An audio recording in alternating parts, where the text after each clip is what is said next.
Hello, good afternoon, everyone. Welcome to the ICMC2 International Conference of Media and Communication Research Contribution towards Sustainable Development Goals on 29th and 30th January 2024, organized by the School of Media and Communication in collaboration with conference partner Delhi Metropolitan Education Noida, Makhanlal Chaturvedi University Bhopal, Manipur University Imphal, American International University of Bangladesh Dhaka, and HSC University Moscow, Russia. Digital media partner EduGraph and Scopus Index Journal Migration Letters.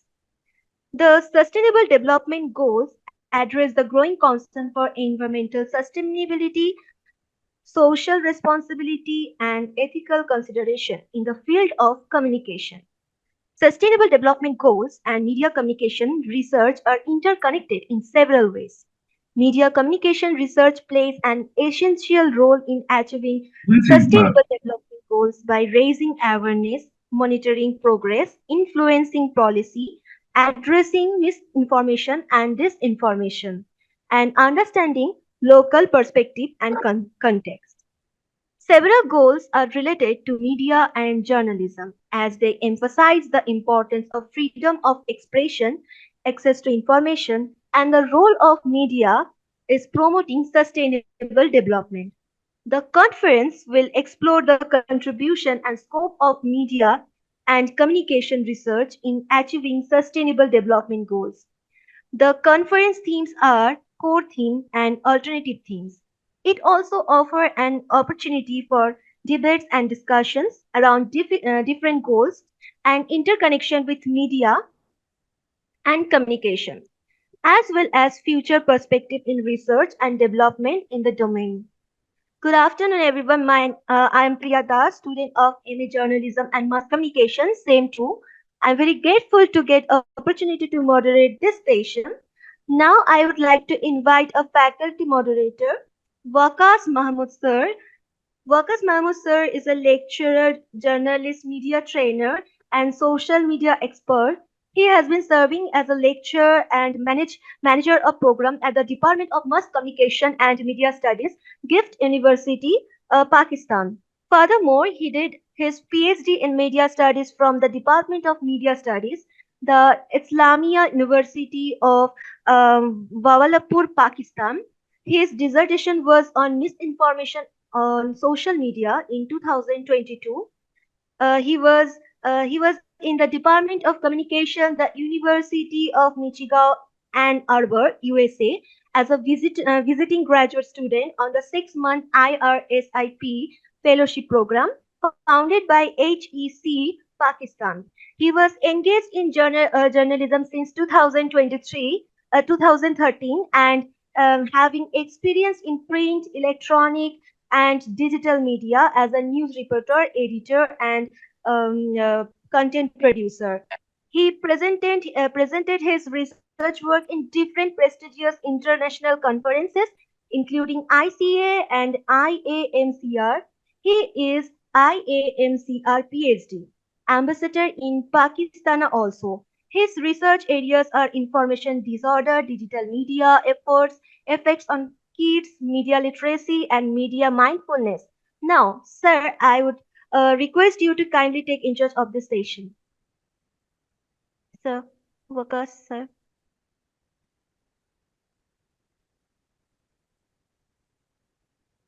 Hello, everyone. Thank you so much, Swati, for introducing myself. And good evening, all of you. And thank you so much for inviting me. And I think I am the only a guest speaker from Pakistan, and I have a privilege to moderate this session. And thank you so much for again for inviting me. I invite the Dr. Monisa Akadri. Uh, Please allow me to start the session.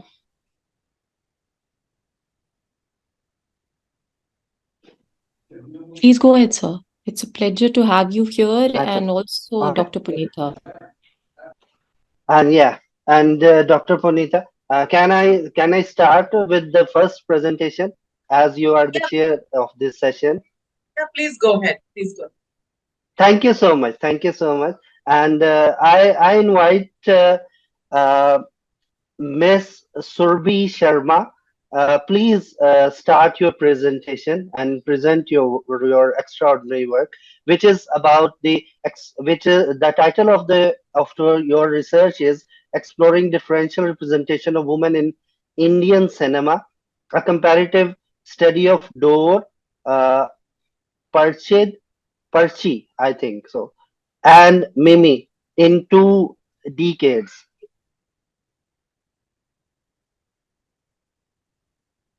Miss Surbhi Sharma, please start your presentation.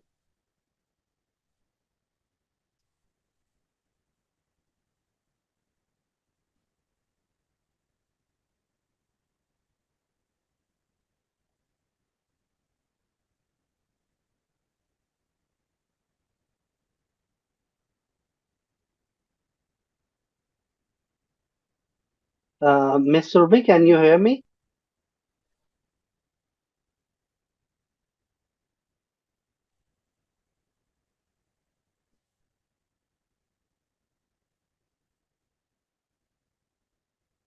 Okay, we can uh, I move think we can, to the next. Yes, yes. please, Miss. So we can Yes, move to the please, next ma'am. person. No, we can move to the next person. Yeah, I think sure. she's not. Yeah. Next person is Dr. Anve Banerjee. Is he? I don't think so. He is. He can hear me.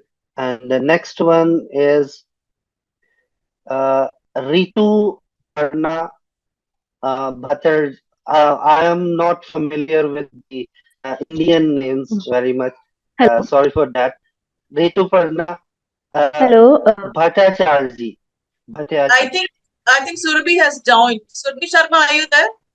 Oh, Yes, okay, ma'am. Yes, okay. ma'am. I'm Yeah, here. yeah. Yeah, We were Sorry, calling sorry you for the out and we inconvenience. yeah. couldn't hear. You can just go ahead Yes. with the presentation if you're ready. Sorry, ma'am, for the inconvenience. Yeah, First of please. all. Please start. Okay. It's okay. You can start now. Oh, thank you so much.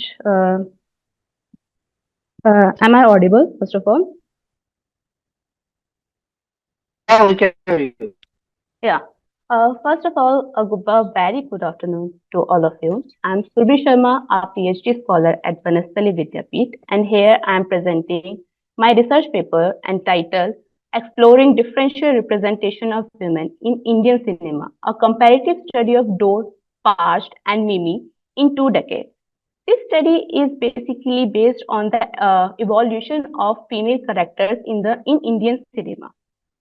As we all know that the Bollywood was always dominated by the male gaze and famous for sidelining the female characters in Indian cinema in the movies. Females are getting roles. Females were getting roles because of their beauty and acted as the decorative item of movies. They were getting underrepresented uh, traditional roles such as the obedient wife, devotee wife, mother, daughter, sister, and a victim of a male dominance in the society. But after the but post liberalization, they were getting more productive roles and more screen time. Such roles like the more educative ones, employed, career oriented, independent, more positive about their body portraits, and they have their own sexual desires. They talk about their sexual desires. They prefer live-in relationships over the marriages. After the literature review, I found that the movies have a greater impact on the society by changes the portrayal or by changes the perception of the society regarding the roles of the women in Indian society. They movies are also contributing in the women's empowerment and the upliftment of the women in the Indian society by promoting more positive roles and the more independent and the strong portrayals of the females in movies. There was a theory. The Albert Bandura theory, that is the social learning theory, where an individual learns from a role model, and they are going to implement the actions in their real life, which can affect their social behavior also. So after the literature review, I found that there are the characterization of the females before globalization and the after globalization. Before globalization, they were getting the underrepresented, traditional, and the stereotypical roles. They were getting roles because of their beauty, loyalty towards her family, loyalty towards her husband, and they were getting the significant roles of the domestic, biological, and the decorative item. The representation of gender stereotypes in movies results in the misconstruction of the gender roles in society and passed on to the next generation. They were acted as a subordinates of the male counterpart. But after the globalization, the directors were more inclined towards the Western culture, and there were the less description of the Indian traditional gender roles expectations. The females were depicted as the strong, career-oriented, and educated ones, the independent ones. Bollywood movies are more women-centric, women's sexuality. They talk about the women's sexuality. They reduce the physical and sexual violence against the females. Females are also plays a part of the masculine part in the movies, like they were getting the roles of aggression, violence in movies. Female protagonists resist patriarchal norms and dominance and oppose social position that restrict the women in domestic households. So what's the need of my study? India, as we all know, that India is a male-dominant society where males have a control all over the resources. But nowadays, females are also getting equality in different terms. They are getting equal time on equal screen time. They are getting the lead roles in the movies. So there is a need to thoroughly investigate the changes in the characteristics of role model and the construction of female protagonists. So the objective of my study is to attempt to teach the utility of strong role models in Indian cinema for women's development and the upliftment of the women in Indian society and empowerment. The question of my study is the how movies have portrayed female characters, women's development, and social awareness by involving both men and women through storytelling techniques. For this study, I chose three movies, that is the Door 2006 movie, Pash 2015 movie, Mimi, and this is a 2021 movie. These movies were selected through the purposive sampling. This is a part of the non-probability sampling technique. And these three movies belong to the Western culture of India, that is the Rajasthan and the Gujarat. After selection of this movie, I analyzed the content of these movies on two levels, that is the scene and the character portrait. After analysis, I compared these three movies on 6 dimensions, that is the patriarchal norms, social taboos, power of decision making, support of family, role of economical independence, and need of media and the evolution of the media with the time. So first movie is The Door. It came in 2006. In this movie, there were the main two female characters. That was the Zeenat and the Meera. Both belongs to the different world. Zeenat belongs from the Himachal Pradesh. She was educated, independent woman. She has a decision-making power. But on the other side, Meera was educated, but dependent on her husband and on her in-laws. She doesn't have a permission to move or to go outside from the house without a permission. But on the other side, Zeenat travels from the Himachal Pradesh to Rajasthan, an unknown place, to meet the Meera and to request her to sign a pardon paper for her husband. She didn't take any support from any male to travel from Himachal Pradesh to Rajasthan. So on the 6 dimensions, I analyzed this movie that the decision making. Meera's father-in-law was the head of the family, and he decided everything. So everyone had to follow him and what he demanded. So family support. In Door movie, Meera was more capable, but did not receive any family support. Third one is the patriarchal society. In those movies, it is reflected that a woman is nothing without a husband. She doesn't even belong to a colorful world. The existence of women originated to cater to the man. Next one is the economic independence. Zenat was an independent woman, but on the other side, Meera was literate, but doesn't have a permission to work and leave her house. In this, India lacks financial independence. It doesn't acquire that there is no guarantee that women will achieve financial independence after attaining quality of education. The social taboo of this movie was the widowhood. Meera was the saddest change in her life. She doesn't even belong to the colorful world. She faces problems like loss of financial, emotional, and mental support because of the superstitious wrong beliefs and the cultural practices in India. Evolution of media in this movie. In Toad's movie, radio was a prominent medium for entertainment.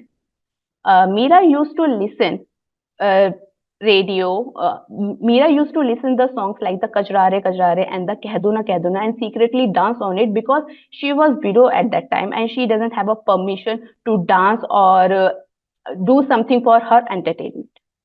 Next movie is the Past movie. It came in the 2015. It was the story of It was the story of the male dominancy, a village where males were dominant.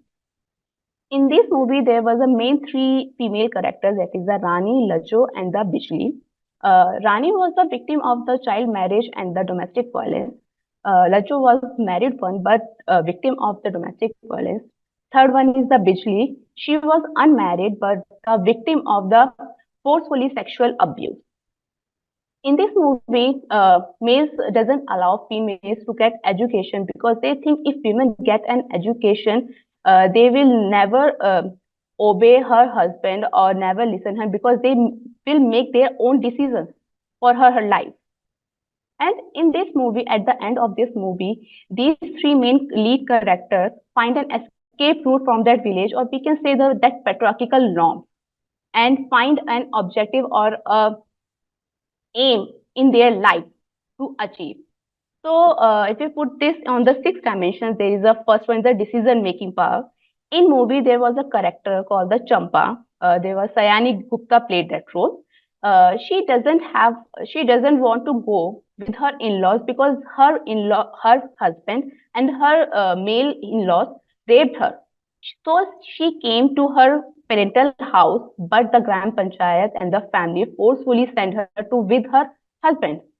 Second one is the family support. Same goes with the Champa, or we can in this family doesn't support uh, her decision to came back to her house. Rani and Lajo was also beaten by their husband, and no one supports her and no one covers them. Patriarchal society. The Parch movie is basically based on the male society. Without a male, women could not run a house. They have the right to sexually abuse or beat their wife. Economic independence. Lajo and Rani worked in self-help groups for the handcraft entrepreneur that was the Christian, and Bijli worked as a dancer and worked for the pleasure of the man. Social taboo. In Parch movie, it discuss about the child marriage and also discuss about the domestic violence. This this movies was shared that women characters in these movies are victim of the patriarchal setup, power distribution, and stereotyping of gender roles in society. Evolution of media in this movie. In the past movie, rural women who work in the self-help groups save some amount to bring television in their village for their entertainment because their husband was busy with their leisure activities. Next, third movie is the Mimi movies. We all know that Mimi movie is based on an independent, strong female who opted surrogacy to earn money or to pursue her career. So, decision making in Mimi's movie, Mimi is a modern girl who follows her dream. She stopped education by making her own decisions. She decided to become an actress. She is the one who decide to choose and go for the surrogacy. Family support in Mimi's movie. She belongs to a traditional family, but her parents supports her dream to become an actress. They kept her after surrogacy and helped her to raise her child. Next one is the patriarchal society. Mimi lives without a support and control of any male, that is the husband or we can say the boyfriend. She chose to be the unmarried and independent and raise her child alone. Economic independence. In Mimi's movie, she worked as a reputed dancer in her region, not only for the males, but she danced for the everyone. She chose to be a surrogate mother only to earn a money. Next one is the social taboo. This movie talks about the surrogacy, which questions the socially constructed perception of maternity and pregnancy from parenting and disturb the unity of the reproductive work. Evolution of medium. In Mimi's movie, the characters use Facebook or social media sites. This movie shows different useful tricks of social media that was staying aware of the latest news, trends, gossips, and getting popular in other countries. So this paper concludes that the empowerment of women is only possible if a woman accepts their reality and find a path to fight for it. There are many obstacles in the journey of women's equality, women's empowerment, but still women are facing lots of problems, but they are overcoming it with their determination. Movie can be a powerful medium for a society because they have a power to promote a positive role models which can change the perception of an individual, or we can say the society or males and females by portraying the positive female roles. The new directors in the film industry gain dominance through their work. They challenge the social taboos, they challenge the patriarchal norms or prejudice in the society and supporting the women's empowerment. The result shows that the portraying the female characters and indirect information about social issues like patriarchal society, gender inequality, domestic violence, and health is essential for women to fight their own battles by inspired by the positive role models, or we can say that the empowered role models. This study will spread consciousness in society on recognizing movies as a source of social awareness and women empowerment. Thank you so much.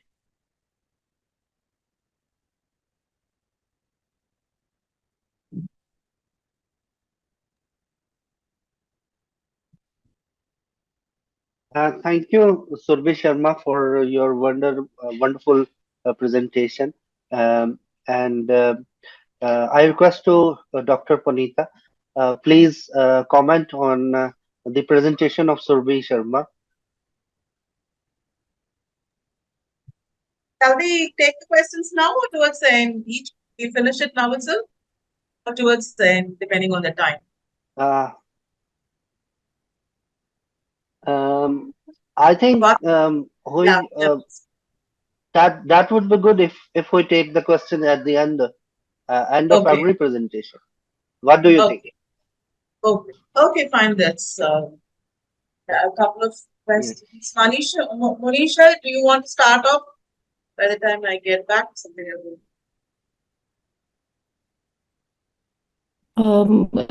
Are we asking questions towards the end, or can we have few comments also right now? Yeah, that's what he's telling. We will have it right now. He wants to have it right now. Okay. Swati, I think this is an interesting area that you've picked up because of late we are looking at the overall idea of women's representation in films, particularly because of the shifting landscape due to the OTT and all. What I would suggest is when you're analyzing the representation or even linking it with women's empowerment, try to kind of steer clear of using sweeping statements. For example, before globalization, the depiction of women was completely, it was in terms of, showing subjugation and all, because we do have some relevant examples and some glaring examples like Mother India, for example. A film like that is something that has actually, shown women's empowerment. Despite the hardships, the women character, she was a protagonist of the film amidst three main actors of the time. But then she took a chance, she took a step, and she kind of, held it all. And then there are films which, like Khoobsurat, or all those films wherein you had females taking up career choices. So yes, we did have those sparingly before 1990s, and maybe the number of films that depict confidence of a women are more in current times. But we also see the level of in your presentation, I saw somewhere that the violence has gone down. I think the violence has actually, the depiction of violence is more layered now. In fact, we see a lot of physical violence also being depicted right now, in terms of gender violence. So I think, yes, you can say a number of films wherein the female plays protagonist have increased. That is there, but the problems somehow remain the same. It's always about the depiction. It's mirroring the society.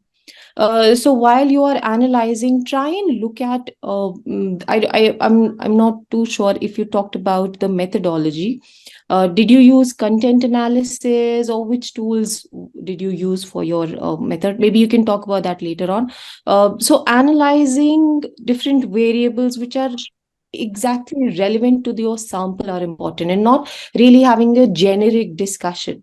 That's probably not your job as a researcher. As a researcher, we really need to come to a conclusion based on what we have analyzed. So leave behind globalization, leave all of those things, but focus on your, and also have a very strong justification for the sample that you've chosen. Door is there, then you have chosen Mimi, then there is Parch. There was a film called, because during one of your presentation there was a character called Lajjo, so I was reminded of Lajja. It was also a very strong female oriented film, did talk about problems and all. Or you have a film like Queen, for example, right? So have a very strong justification of why you've chosen these films, and then focusing on these films and doing a very in-depth analysis. Then you can like have a discussion on a commentary on all the social issues that you find are depicted in the film. But overall, I think you've done a good job. Thank you. Thank you. Yeah, I want to ask about the choice of the films. I mean, what is the justification? Because Mimi is like different from Paj to Go. What is it? There are many other films. What is the choice of the films? Like, what is the reason? Ma'am, actually, I chose because of they belong to the western side of the India, that is the in Rajasthan and the Gujarat. Okay, that's the Yes, ma'am. That's the reason only. because there has to be a strong reason of why you're choosing those films. And which year was the past, and maybe it was just a couple of years ago. Pardon? So I was just talking about even with maybe it was like a lot of issues were there, while they were talking about there was nothing very serious, surrogacy was like, they treated surrogacy as if it was fun ride. It is not so. It is written with so many complications and so many rules and regulations. It's not easy. And the whole film, the entire film, it was like a feel good atmosphere, and so I don't think that was anything realistic also in that film. So I don't think you spoke in that angle, you criticized that kind of an angle. It was like, it was a happy thing and everything, everybody accepts everything. It was like, utopia. So I don't think that film could be like, when you talk about representation, it was just an imaginary thing, or what men want women to be is what I feel, especially with Mimi. I think that.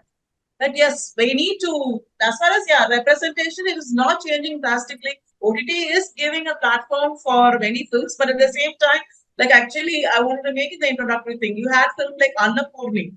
It was taken off from Netflix because Hindutva groups had raised a hue and cry because there was a dialogue which hurt the religious sentiment of Hindus.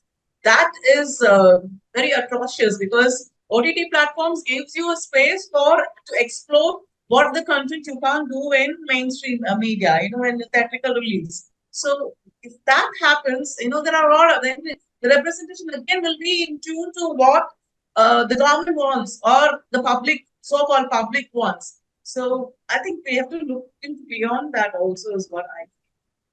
Anyway, Okay, ma'am. that's it from my Mr. Mohammed, Dr. Mohammed, and you can go ahead with the next person. Thank you so much, ma'am. Thank you for the review. Thank you so much for the review, and thank you, Surbhi Sharma, for your presentation. Next is Dr. Anwar Banerjee. I think he did not join the session. Yeah, and the next one is Ritu Parna. Her her title is A Paradigm Shift in OTT and Films: The Supremacy of Women Protagonists. Excuse me, sir. Sorry to disturb you. So, Mr. Ornay Banerjee is here with Yes, us. please. He's present offline. So, he would like to make a presentation. Can we allow him? Oh, okay, okay. One So, minute. so who can attend the presentation?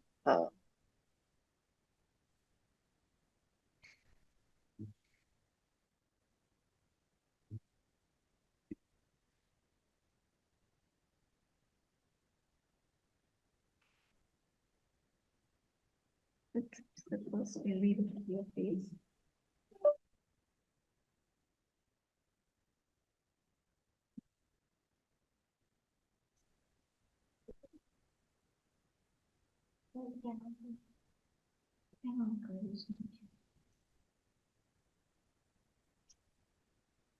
Good afternoon, Dr. Anwar. Yeah, good afternoon, sir. I will just start my Start your presentation. presentation. Yeah, Yeah, you please start your presentation, which is yeah. identity of female athletes in Hindi films.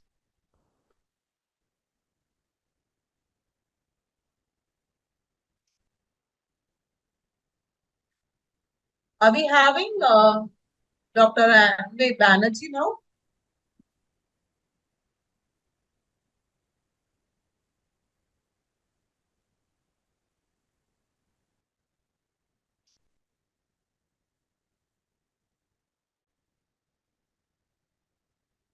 Can you hear me?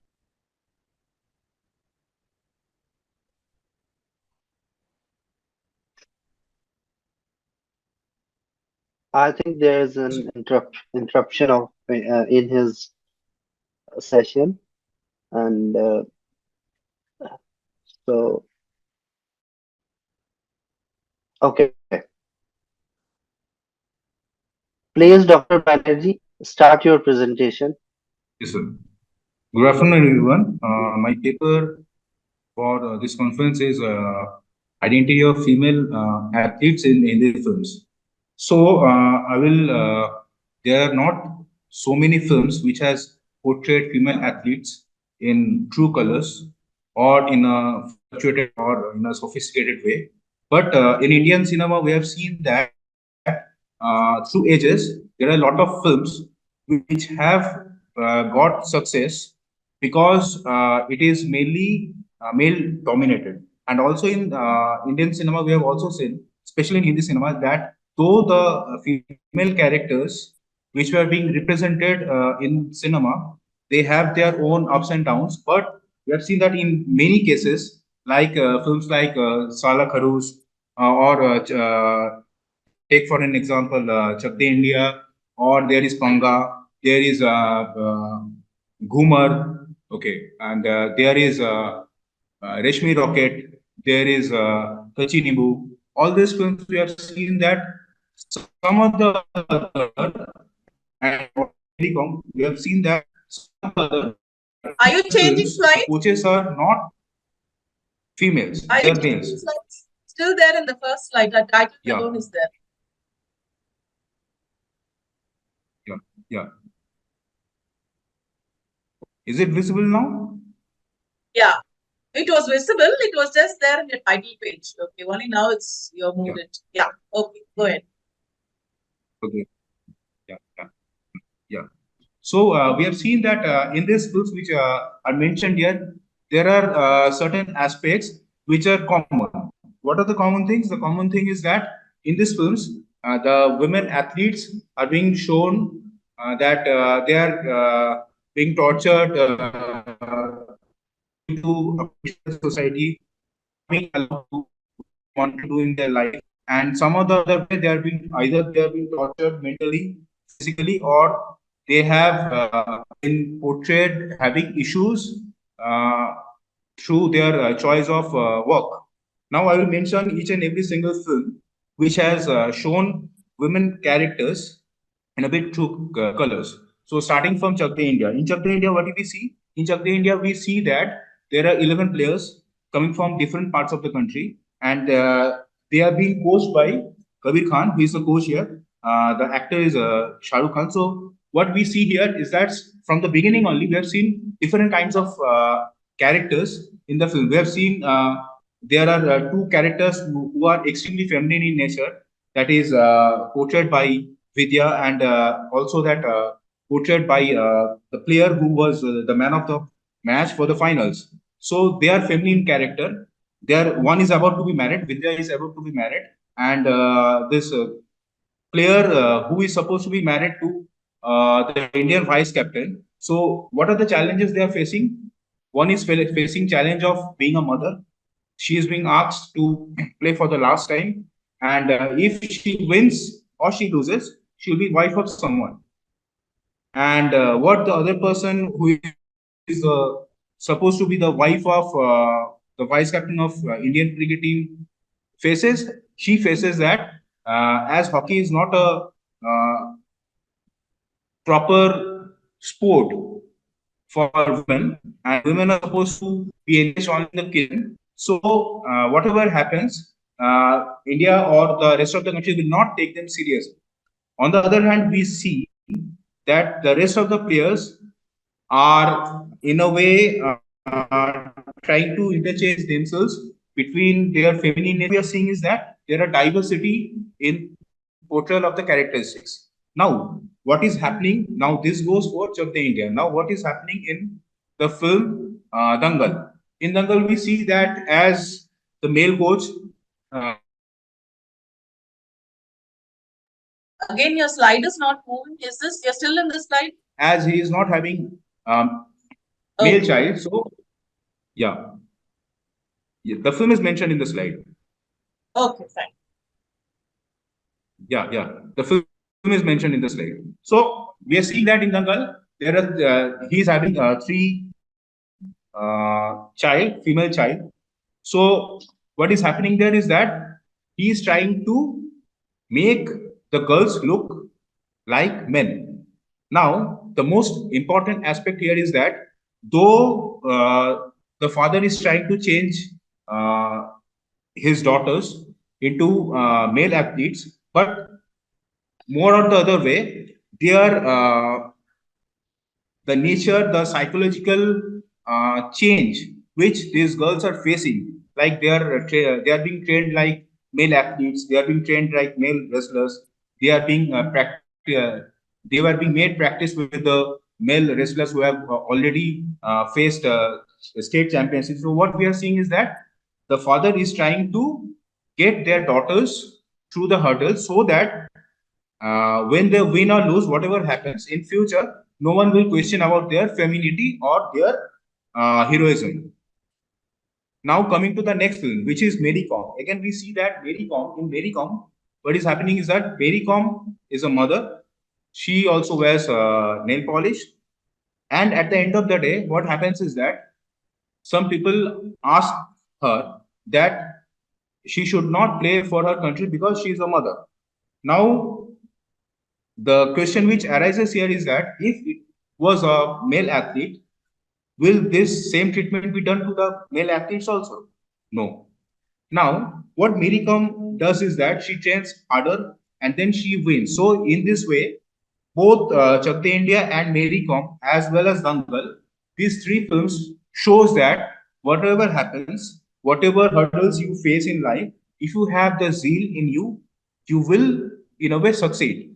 Now coming to the next film, which is Panga or Sala Kadus or Shabash Mitu or Reshmi Rocket or Gumar. In all of these films, we see that the portrayal is being a bit more realistic than the above mentioned films. Why? Because in Panga, Kanga Ranaut is a ex-wrestler. In Sala Kharus, what happens is that though the male coach is a ex-champion and he is in, I mean, the male coach who is being portrayed by R. Madhavan, he is not in the boxing ring now.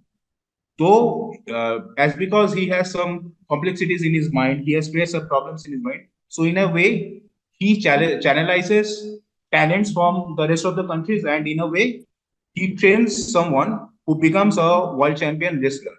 Now, in this journey, we have seen that all the economic hurdles faced by the female athlete here, these are being properly channelized so that nothing comes between their talent and their economic condition.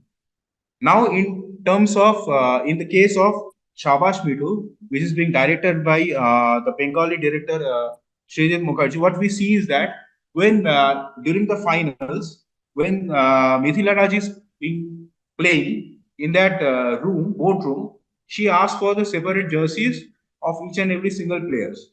Now, what the chief board president tells her, he tells her that no one knows you people, the people are only interested in the male cricket. So whatever happens, no one will remember you.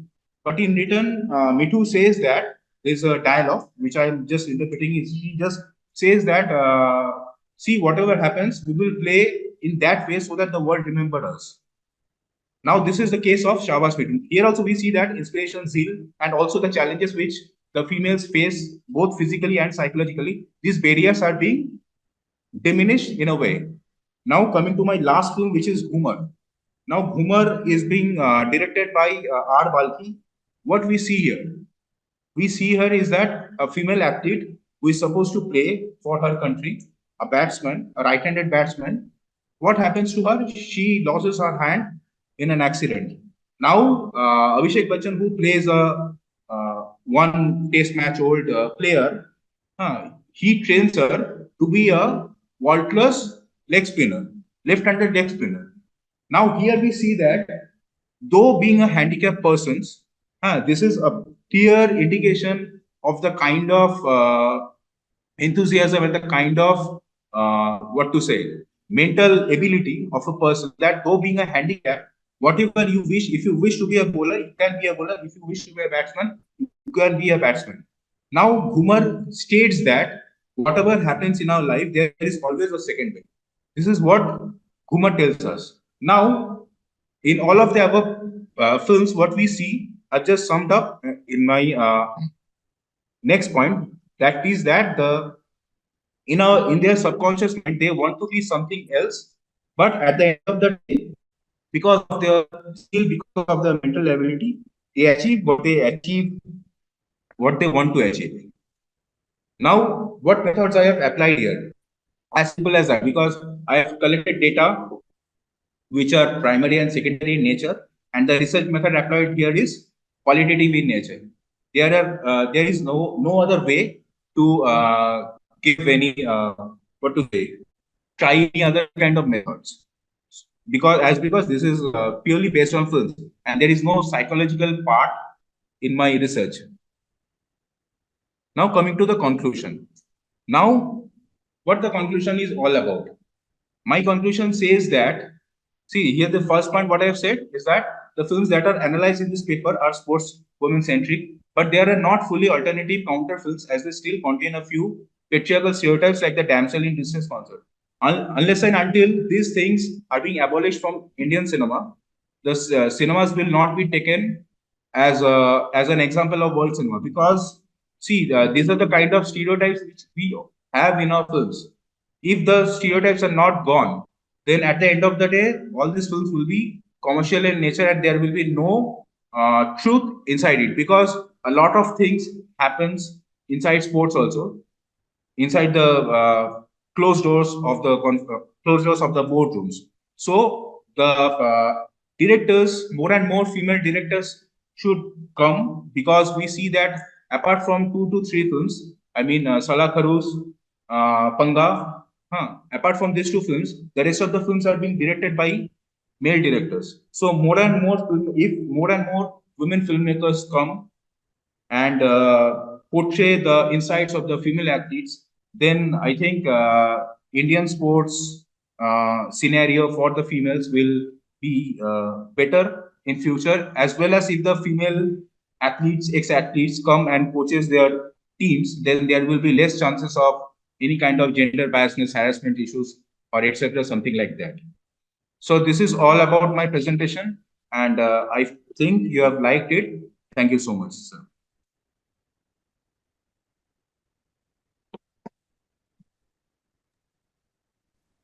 Could you go to your Thank you, Dr. methodology? Can you move to your methodology slide? Yeah.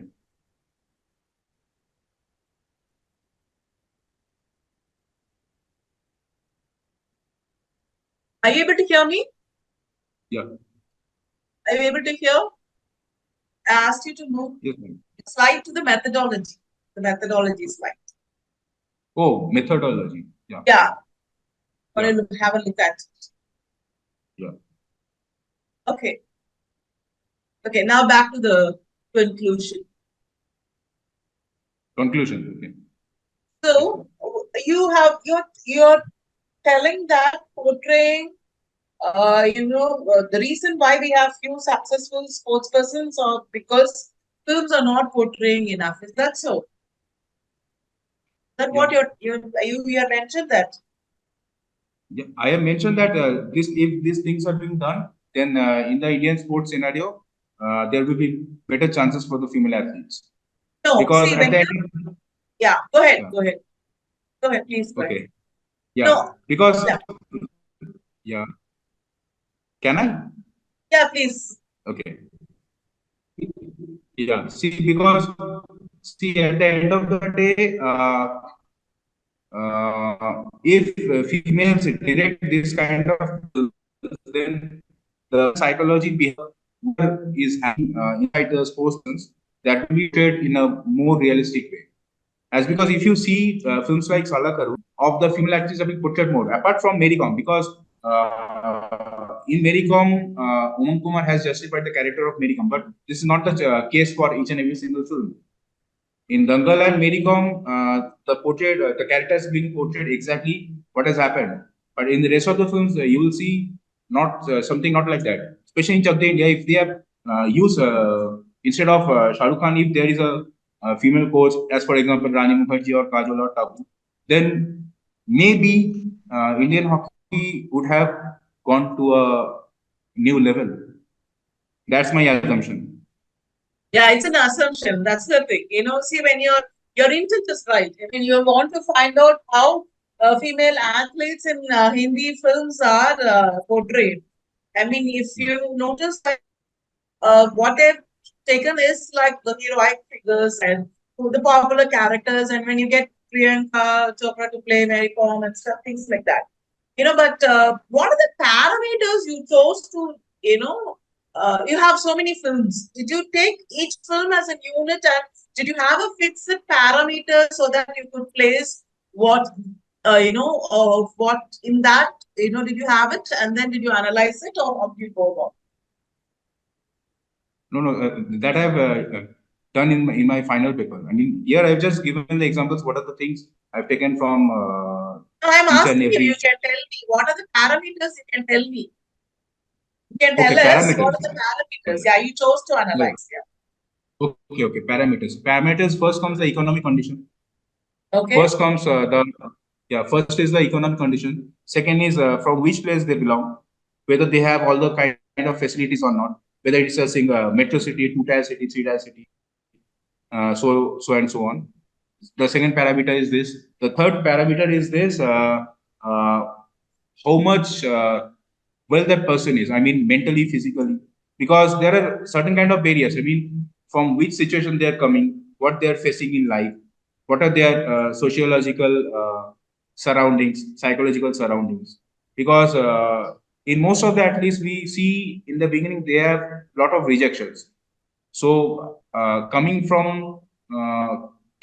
back from the rejection is very tough. So these are the main criteria. Because films like Dangal, Medicom, Chak De India, where all these characters, I mean, athletes, they are I mean, in the beginning only, people said that they will not achieve. So from nothing to everything, I mean, from zero to being a hero, that rise, I've considered those parts. And also in the film Humor, because in Humor also we see that though the female athlete who is coming from a good family, but still as she is an handicap. So you are playing for India, and before and after your dinner, you lose your hand in an accident. So from that point to that point where she is hitting the winning runs with her left hand. So that psychological barrier I've considered. And in Hindi cinema, there are not much films which have shown women athletes. Yeah, even in Chapte India, you're talking about sharp. I mean, you had male hero coach saving these girls or inspiring these girls. So again, it goes back to the patriarchal concept of a woman. I mean, a man is needed to lift up the women. And I don't. I mean, though it might have been inspirational for many, it didn't really, project that women can be on their own too. That is the okay. That's the one negative point about. Yeah. What? Go ahead. That is one of the most negative thing about that film.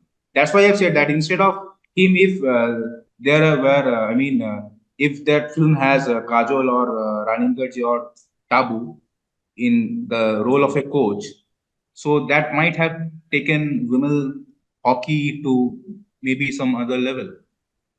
Because at the end of the day, they are also good actors, and they have also the dynamics to portray all these characters as well.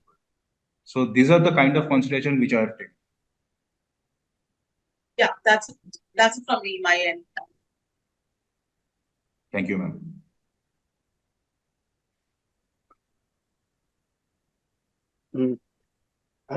Dr. Maniza, do you want to ask any question or a comment?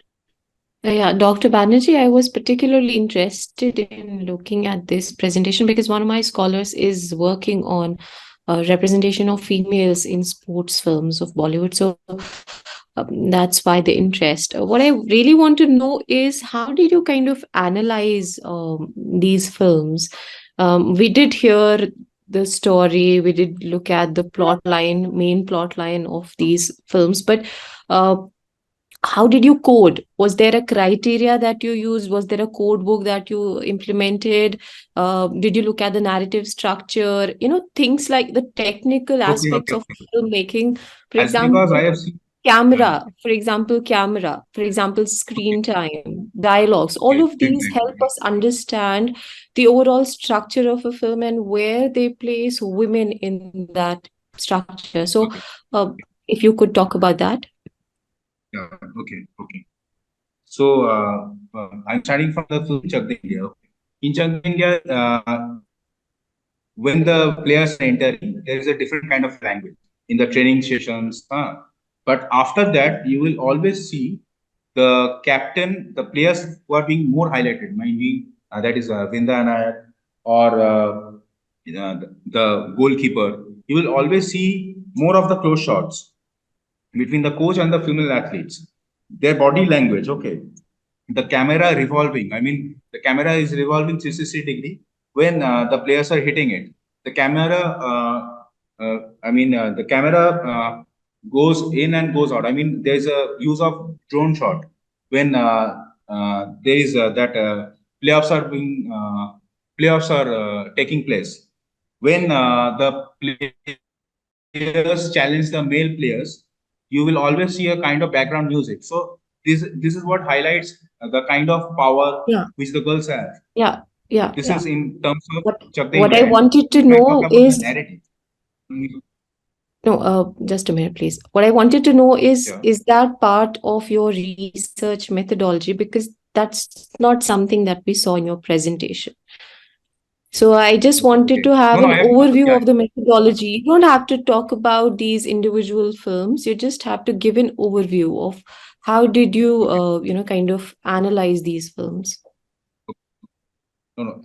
As because I have seen all these films, I have seen all these films. So through the narrative only I understood that I take which are written in my full paper. I mean, in terms of the camera shots, if what I said in the camera dialogues, the background music.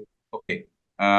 Just for an example, in Ghumar, when she loses hand the and there is no hope of and starts a session in Abhishek's farmhouse, then the kind of music which is having the inner psychology, I mean the tactics which are being constantly in the narrative means if you do this, this will happen. If you I mean, if you put your hand like this, so there are certain kind of tactics in the narrative which shows that if you use your brain, anything and everything can happen in your life. And at the end of the film, where she Sayumi Kher hits that winning shot, you will see that there is a certain focus on her eyes, and the camera is not moving for 4 5 seconds. So the focus is on her eyes, and in the narrative, in the background, each and everything what has happened to her is being played. That she loses her hand, the card, and Okay. then she Dr. Banerjee, hits the yeah, wing. yeah. Yeah. So this is for you and for other scholars and presenters also, that next time whenever you're presenting, please have a detailed, inclusion in the presentation as well, so that we understand that this is how you have done the research. So yeah, you can take it for next time around. Thank you. Over to you, Dr. Thank you so much. Vikas. Thank you, Dr. Monida. Next present, I am inviting the next presenter, which is Ritu Parna. Her title is A Paradigm Shift in OTT and Films, The Supremacy of Women Protagonists. You can start.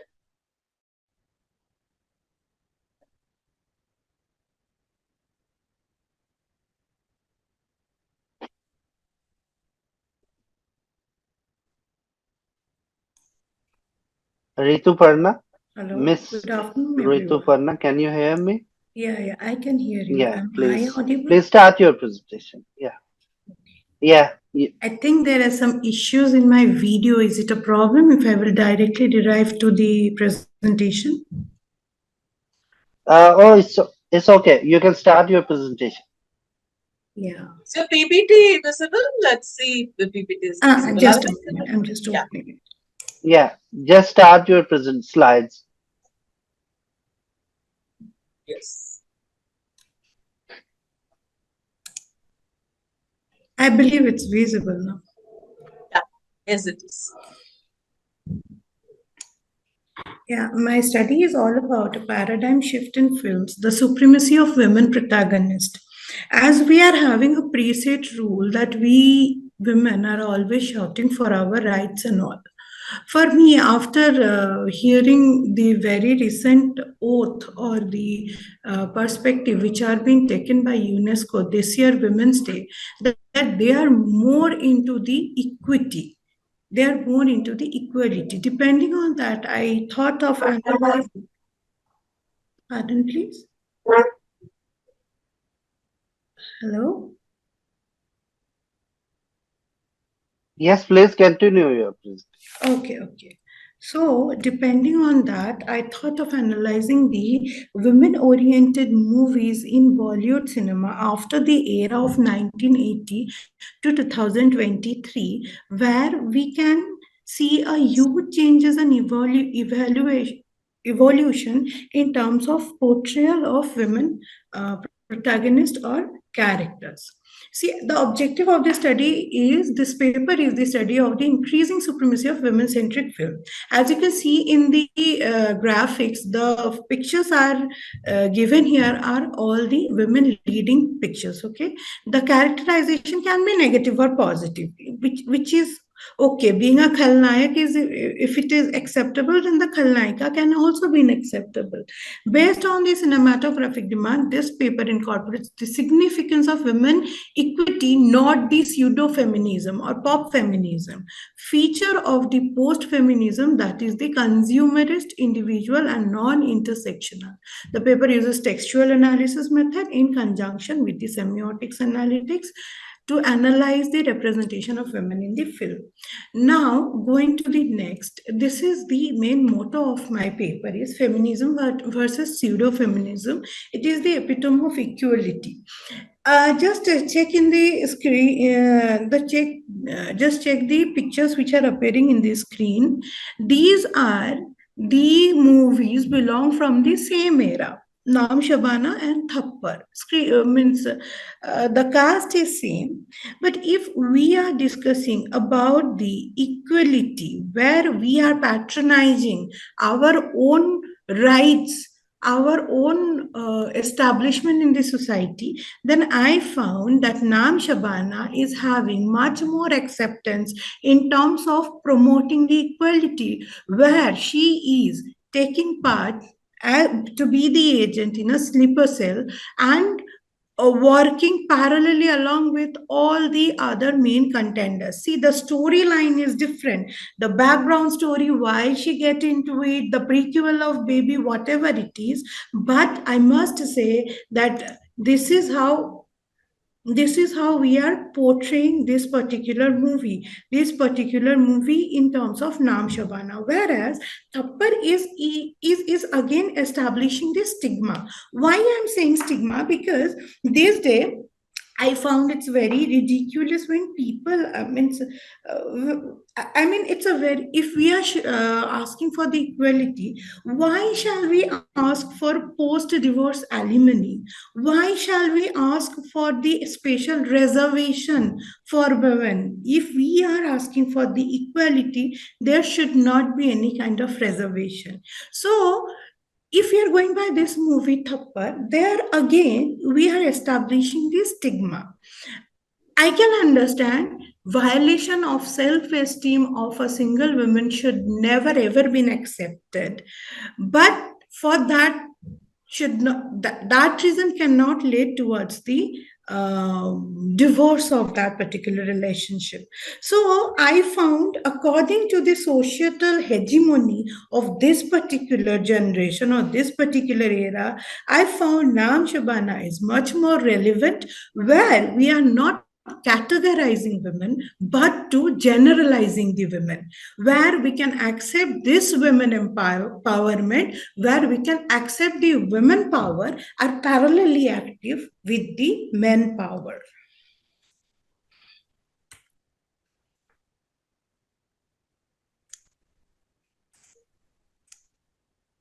Now, this is the little literature survey which I have done based on the basis of my literature study. Evolution in the portrayal of women character in Bollywood Literature Review.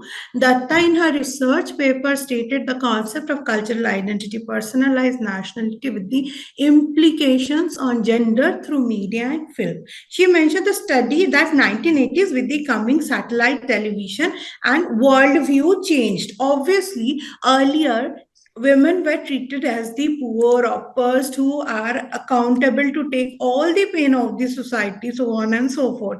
After cable TV revolution, we can understand that women are also the human being and they are also having feeling. They can also shout out if they are not happy with the practices which are been going on.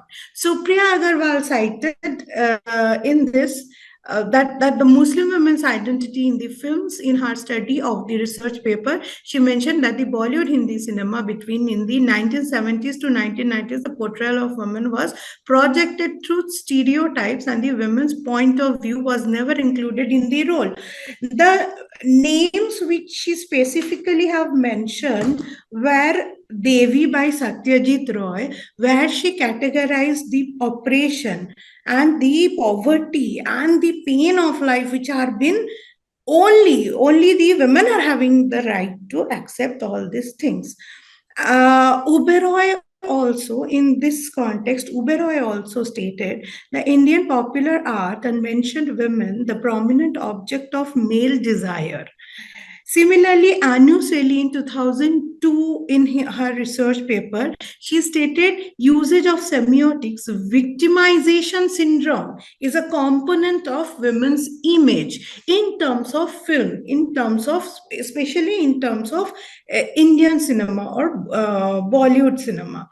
So, categorizing all these things, we have to understand there is a huge paradigm shift from this era to that era. Now we are not treating women as the special or alien creature of this particular society who can be generalized. See, Pakiza and Devi are the female dominating movies which are which got released in the socio-political era when patriarchal societies were very strong. Hello, am I audible? Yes, Hello? yes, please go ahead. Yeah. Patriarchal society were very strong, and it is all about the establishment or a revolutionary shout out from their end. But that paradigm has completely shifted nowadays. Why?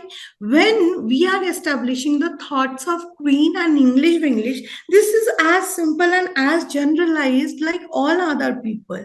If a marriage got cancelled and one lady can go out for a single honeymoon, a guy can also do the same. So it is all about being happening, feeling, enjoying the singlehood, feeling the it's basically the celebration of being human. That's what it is portrayed here.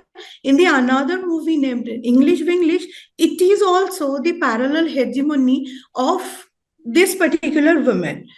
Fortunately, the characteristics is a woman, character of this main protagonist is the woman. But if you are analyzing the parallel journey of the other protagonist, you can see most of them are, a few of them are male, few of them are female. That too from different nations, different from different crises. So she was the one, being the housewife, she was the one who was capable enough to compete internationally with the male, with the existing female, so on and so forth. So this is the way how we are uh, not categorizing the women, but treating the women in an equal note. Now, in this term, I ran a sampling survey where I have taken nearly 5 questions to the age group of 25 to 31, mostly working people, not categorically women, working people, which includes male and women both. Most of them were PhD scholars or the working professor or the corporate workers. Now, I have taken two most significant questions from the set of 5 questions, out of which my questions were why Mission Mangal or Kahani, why Mission Mangal or Kahani, what portrays equality more? I'm sorry, I think there is some problem in, there is some typo. It's like, which movie among Mission Mangal and Kahani portrays the equality more, and you can see the result. Mission Mangal 129 people selected it, Kahani was 36, Piku 35, Mardani 100. Now, maybe the reason is Mission Mangal based on a true story. And there also, we have not exaggerating that female characters, but there the women characters, the main leading people or the scientists were mostly the female. And that was the equality, that was the generalization. Kahani, um, the time when it got released, it was all about seeing the story of a girl, a pregnant woman who can fight her battle alone. But gradually, see, in this spectrum of can I what can I say? In this spectrum of situation, things have completely changed. That too, Mardani got a good hype because again, I'm telling you, the equality always supported by everyone. Similarly, another question was commodification to generalization. Which movies are having more impact? Kerala Story, Naam Shabana, Hasina Parker, Queen. Now, out of which, surprisingly, I got Naam Shabana because I was expecting to get a good result in Kerala Story. But again, which I found, because from whom I have collected these data, I discussed a little description of my work, and then only I asked for the data, and accordingly they found that Kerala Story again is all about the torturing and victimizing the women. Though it is very unfortunate, it is based on the real story, but still why to promote this kind of stories? Accordingly, maybe that is the reason that I got a very good data in Naam Shabana. Now, next, I want to introduce her. My research is mostly inspired by her writings.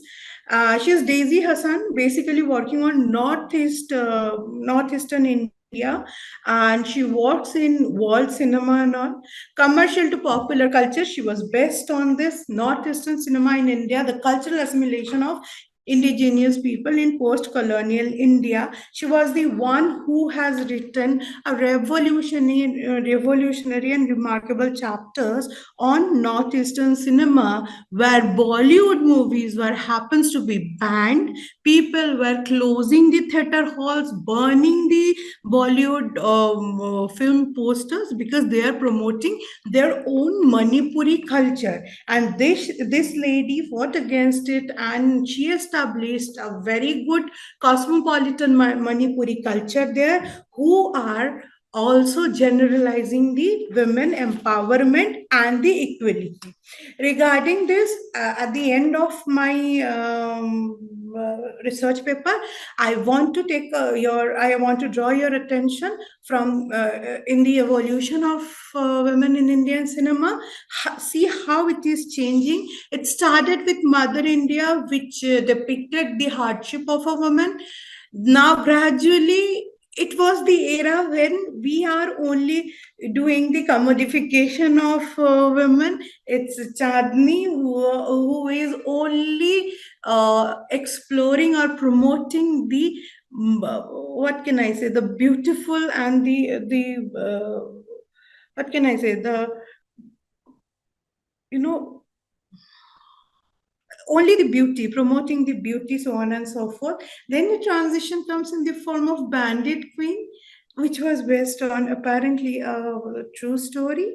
Then Nirja.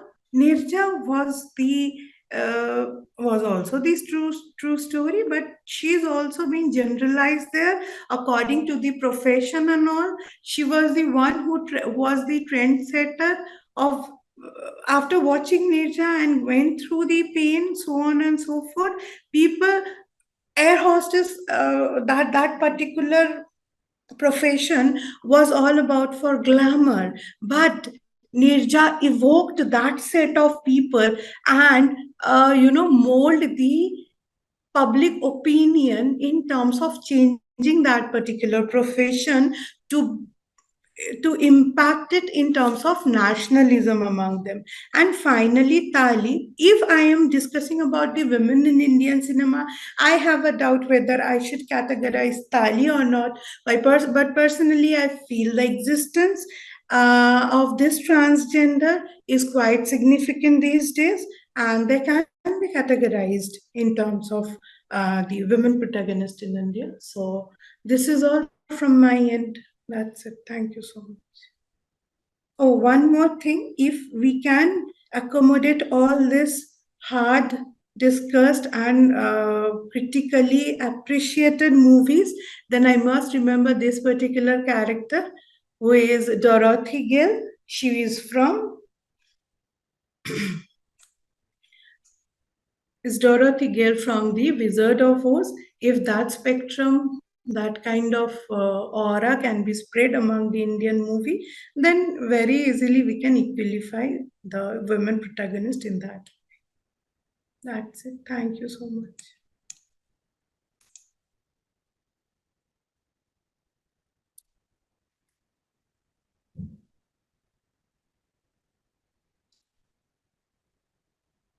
Thank you so much for your presentation, uh, Ms. Ritu Panda. I request uh, to the chair and co-chair of this session. Please comment on it. Yeah. Just-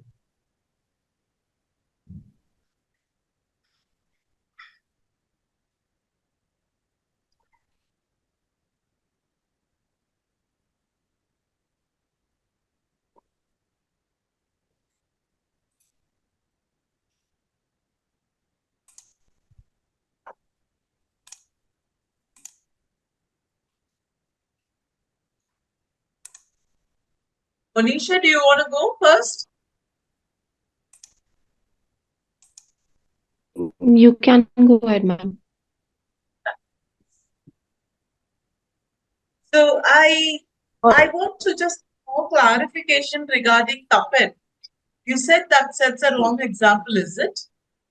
Ma'am, I'm not getting judgmental, but according to me, which I feel, I'm telling you my own perception or perspective that I considering the fact that a woman should have the proper self-esteem and self-respect, and that should not be violated publicly. It's obviously, but Yes. that cannot lead towards a divorce, madam. That is my point of discussion. Is it can be sorted in so many ways, but the way, see, we are living in an era when the relationship is nothing but the relationships are broken like anything.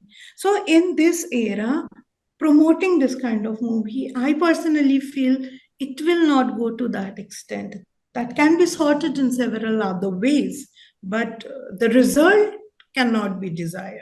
That's Because that was a trigger for me because that's basically just not a slap because it's just losing your self-respect and in public. Okay, that is just a tip of an iceberg. It's not just one particular thing that can, that thing came out. Okay, now there are might be a lot of things which are here now. We do not know. Even the first time when I saw just for a slap, because even you have the lawyer that will ask him, did he hit you? Does he have an affair? All those things. And why do you want to get a divorce?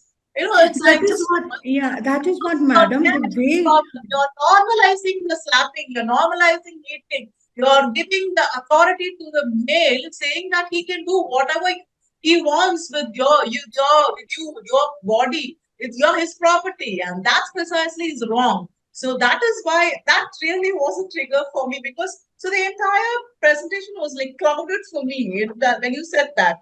See, actually, you had chosen, you talk about supremacy of women protagonists. You, as a researcher, you can't say, like, I like this and I'm doing this. I feel like that. You have to bring in both the sides of the criticism and then have a valid judgment, So, and then leave it to the audience to decide. You can't say personal, you cannot be personally telling, okay, I don't think it's a wrong reason. Each of them will have a divorce. You cannot look down on divorce as such a bad thing. Okay, everybody goes through an experience and then come to a conclusion. That is my point is, madam, these days divorces are becoming so casual that we are, I don't think I believe in equality. If that is my fault, then I'm ready to accept it. And that is what I want to portray throughout my research paper. Actually, I believe in equality. If the same thing happens in the other way, don't we think that we are going to shout out that a male should not do like this? They cannot That is the reason that so many things, so many amendments are coming in the Indian constitution and Indian law. It's not about supporting, it is about being equal. That is what I was trying to portray. That's what. That didn't come out well. That's what I'm trying to say, because it looked like it again a male. I mean, I wouldn't have been surprised if it was a man presenting the paper and talking like that. When it's a woman presenting a paper and accusing that, it is just wrong, and it's really concern beyond academic thing. It just goes a step further. That's my only concern. That is what, ma'am. Actually, we are always speaking about the rights of the women, never spoke about the equality. If same thing goes, then Because we, yeah. yes, we will speak the rights of the Because we women. have already accepted and considered ourselves that we require some kind of reservations. We are not equal. Maybe You're like talking from your own social economic group, okay? There is still stigma. There is still stigma associated with, divorce, the second marriage, and what a single woman. It's not like what you think. You are living in an illusionary world and justifying and talking about women's supremacy, women protagonists and supremacy. I don't see any supremacy anywhere. The premise of your thing itself is wrong. You're assuming that they are supreme. There is a supremacy. I doubt there is a supremacy. There are films here and there which project that, and I don't know. I am not done. Manisha, it's where I want to portray the categorization to generalization. That is what. That's what. Yeah. Yeah, Ms. Bhattacharjee, as a researcher, it's really important that we kind of use our data to inform us about maybe the context, maybe the insights that we're getting. And also from your research, I believe most of your data was coming from the audience reception, right? The surveys, Yeah. questionnaire that you had to submit, right? So rather than maybe banking upon how I perceive things, the social perception of these films. How did the audience feel about maybe different issues? Like you said in one of the questions that you were heavily surprised that Naam Shabana figured somewhere higher than the other, similar with other films. So those are the interesting revelations, because when we research something and we are asking audiences about their views, particularly about issues which are controversial from a social context, women's rights, equality, issues concerning gender violence, how Yes. much violence is okay to be depicted, why are we struggling to identify OTT as a platform which is giving women its voice. I remember there was a session that I moderated.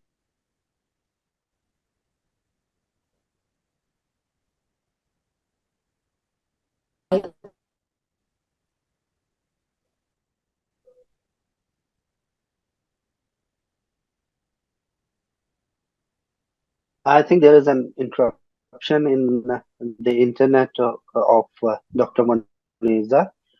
Uh, Ma'am, can I start the next presentation? Because we are yes, please, getting late. I think.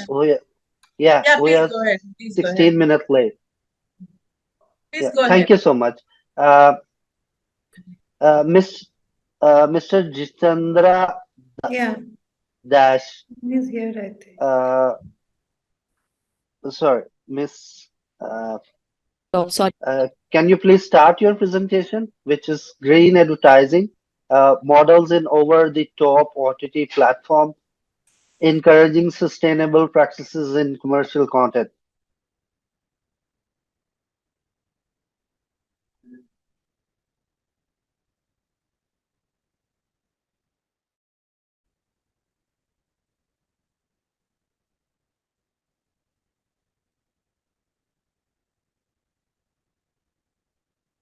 Jitendra, can you hear me?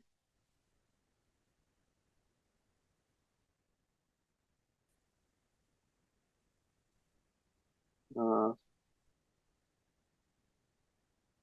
I think the next presenter is Bonika Das. The title of the presentation is Representation of Men and Social Issues in Bollywood Films, a textual analysis of selected Bollywood films.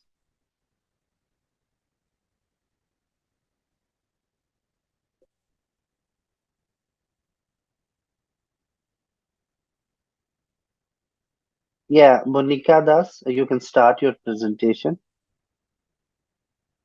Good luck.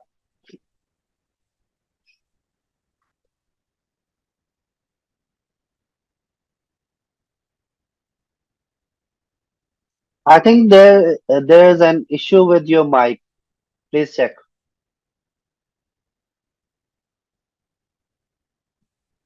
Am I audible now? Yeah, you can start your presentation. No, sir. Am I audible? Am I clearly audible? Yeah, you can start. Yeah. Continue it. Good af Good afternoon, respected dignitaries, teachers, and everyone present for the session. My name is Bonika Das, and I'm a PhD scholar from the Department of Journalism and Mass Communication, Andhra University. I would like to firstly thank ICMC and Adamas for giving us this wonderful opportunity to be a part of this conference. The topic of my presentation is representation of men and social issues, a textual analysis of select Bollywood films. We have talked so much about women, and now let's see how men have been portrayed in social issues and how they deal with the taboos.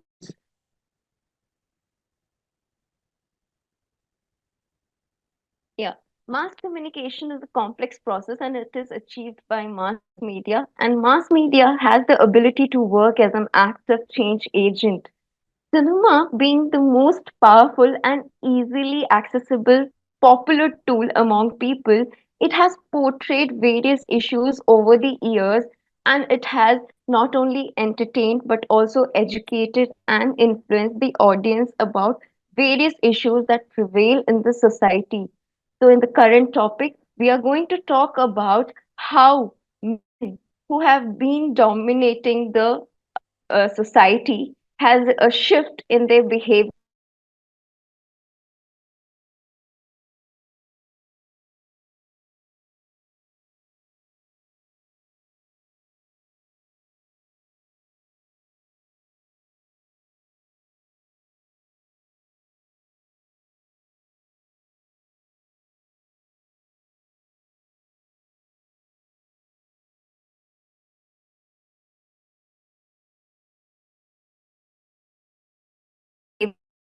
I think her internet is interrupted.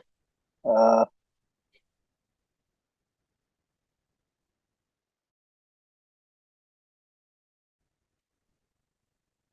let's wait for a minute. Otherwise, we can continue for the next presenter.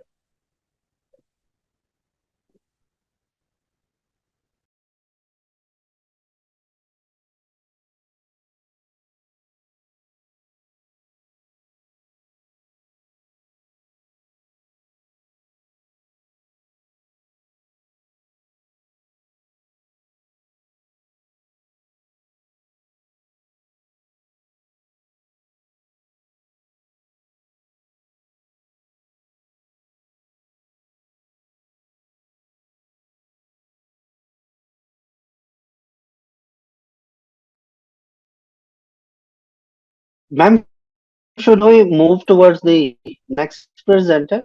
Bonika can present in the at the end, maybe.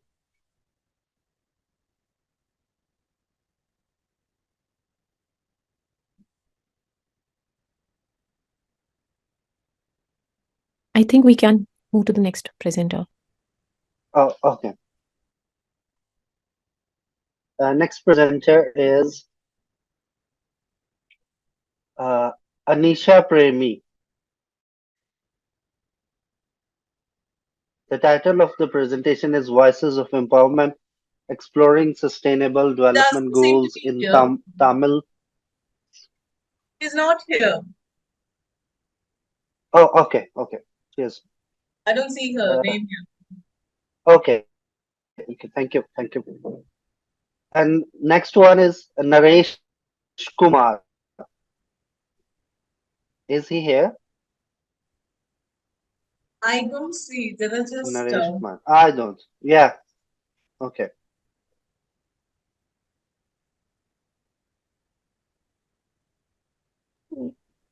We have Next one Divya is Jyoti, so Dibya Jyoti Datta. Uh, the title is Portrayal of Bangladesh Liberation War in West Bengal's movies.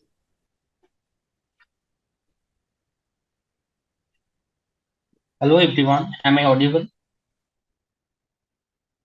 Yeah. Okay. Please Thank you, start your Focus. presentation. We can Thank, hear thank, you. thank you, thank Thank you. you, Focus, sir. And I would love to thank Adamas University and the organizer who organized this conference. Uh, I'm going to share my presentation.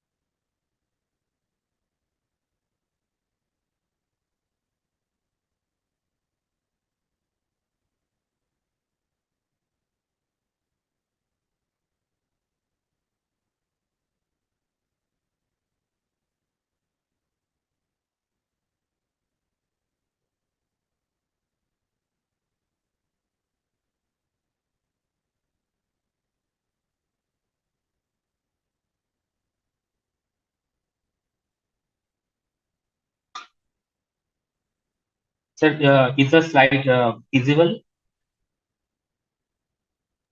Yeah, it is visible. Okay. So the title of my research is the portrayal of Bangladesh Liberation War in West Bengal's movie.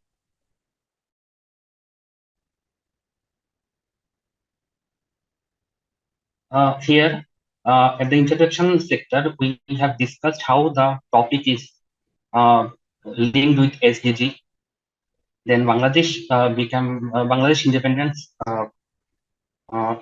Then the liberation of Bangladesh and how it has been portrayed in different uh, industries, film industries, and how West Bengal film industry contributing this. Uh, portraying this event. So the interaction sector to ensure quality and poverty-free world where all people enjoy health, justice, and prosperity. Uh, all countries of the United Nations adopted an agenda named Sustainable Development Goals in 2015, where 17 goals, including 169 targets, were set according to the agenda. The SDGs have to be implemented by 2030. Among these goals, the 16 goals are peace, justice, and strong institutions. In 1971, the Indian subcontinent witnessed a war that changed the political map of the Southeast Asian region as Bangladesh was introduced as an independent nation in the end of the war. Bangladesh achieved its independence after a struggle that was full of blood. It is significant as it was Bangladesh liberation struggle against Pakistan, but India was highly involved in this war since the beginning. So, can you make the slide bigger? Can you make your slide bigger? Have it in the landscape. Yeah. Okay, I'm trying, ma'am. Yeah, Still, yeah. I'm presenting from the mobile, so. Okay, then it's fine. Don't move. Don't strain. Go ahead.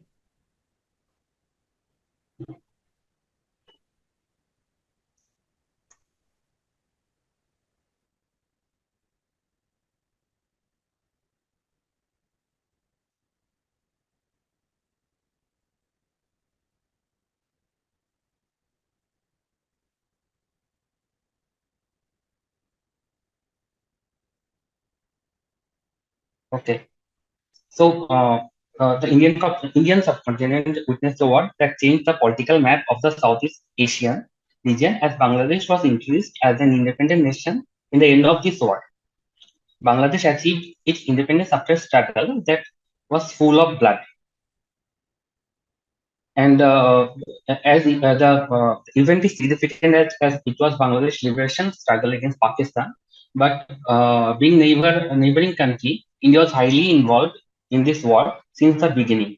So this part of the history is momentous for all these three countries, like of India, Bangladesh, and Pakistan. Moreover, it was the only public surrender in the history of world. Therefore, many books, movies, and other content have been made on Bangladesh Liberation War. Films and OTTs plays a vital role in terms of sharing thoughts, messages, ideology, and so on.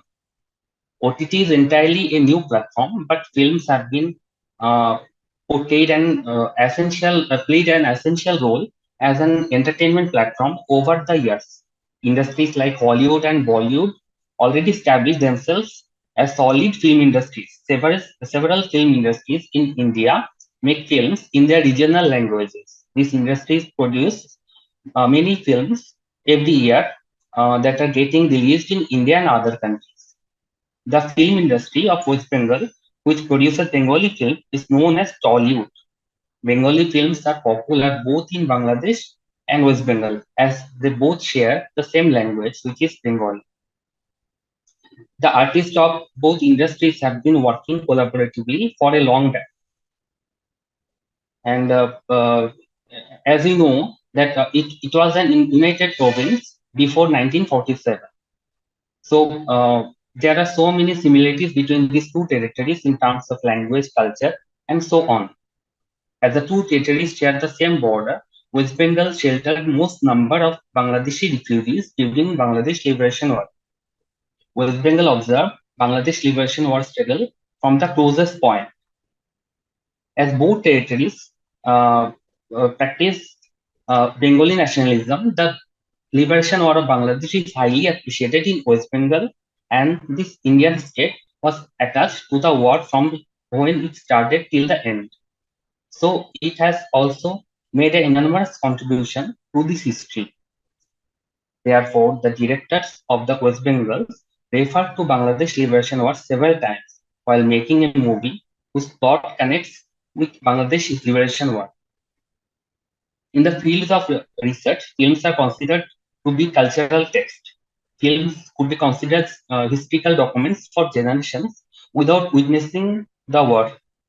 So it is essential to know how films have been portraying a historical event like the liberation war of Bangladesh. However, the event was familiar to three neighboring countries, Bangladesh, India, and Pakistan. All these three countries are members of the United Nations and the South Asian Association for Regional Cooperation, which is SARC. Therefore, the films on 1971 war, these countries made are important as they deal with history and share their perceptions about this event. West Bengal is the closest part of India that experienced these wars. Therefore, how West Bengal filmmakers depicted this historical event is essential to know. At this point, the study discussed the brief history of Bangladesh Liberation War. The land which is geographically known as Bangladesh was initially known as East Bengal. In 1947, when Pakistan was formed, East Bengal joined to Pakistan and started her new identity as East Pakistan. On 16 December 1971, East Pakistan got her independence from Pakistan after 9 months of freedom struggle. And that too was full of blood. Though the Liberation War of Bangladesh started officially on the 26th of March 1971, it also has an early history or background to take the situation to a war. Both East and West Pakistan started their journey together as a united nation, but East Pakistan was discriminated since the beginning. Though the Bengali-speaking people of Pakistan were the majority, Pakistani rurals announced Urdu to be the state language of Pakistan. The Pakistani politicians had also planned to introduce Arabic script for written Bengali. Therefore, a mass protest was organized where the protesters marched and shouted slogans on 21st February 1952. Five people, including a 9-year-old boy and many others injured as the police fired into the crowd. The day has been celebrated as the International Mother Language Day later on. Even after the language movement, Pakistan never seemed politically stable, especially in East Pakistan. Conflicts had been observed in a regular manner. Sometimes the issue was political and sometimes it was cultural. In 1966, Sheikh Mujibur Rahman of Awami League demanded 6 points, where the formation of two separate units was also mentioned. Pakistan's government later responded by keeping Sheikh Mujibur Rahman with the other Awami League leaders in prison with the Agartala conspiracy case in 1968. So East Pakistan was always politically suppressed by West Pakistan since it got separated from United India. Therefore, East Pakistan's people's frustration over the years got reflected in the result of Pakistan's first general election, where the Awami League achieved a clear majority by winning 167 seats. But the Pakistan president Yahya Khan and his regime was not ready to hand over the power to Awami League. Therefore, they were delaying the transfer of power by engaging Awami League in the discussion. But on the 25th March, Yahya Khan flew to West Pakistan, instructing his army to attack these Pakistani citizens. On the 25th March 1971, Pakistani army attacked the East Pakistani people by the name of Operation Searchlight. They conducted the operation focusing on Awami League leaders and the other radical political outfits, especially the student groups and the Hindu community, and arrested Sheikh Mujibur Rahman. The freedom fighters started fighting back against the Pakistani army for liberation. India, since the beginning of the war, supported East Pakistan in many ways, providing war support, sheltering 10 million refugees, pressurizing Pakistan internationally, and so on. Pakistan conducted an Divya, airstrike. Yes, ma'am. George, Yeah, ma'am. can you go straight to your research? Okay, ma'am. So here is our the brief history of Bangladesh Liberation War. So several movies have been made in these countries, especially in Bangladesh and India. Like Bangladeshi filmmakers, they are making films almost every year since they got their independence. Like Ora Egarajon, Roktakto Bangla, then Sangram, Megher Onek Rong, Nodin Nam Madhumati, Amar Bundhu Rashid, Gerila, the poster which is showing here, then Bhuvan Maji. These are all names of the movies made by Bangladeshi filmmakers.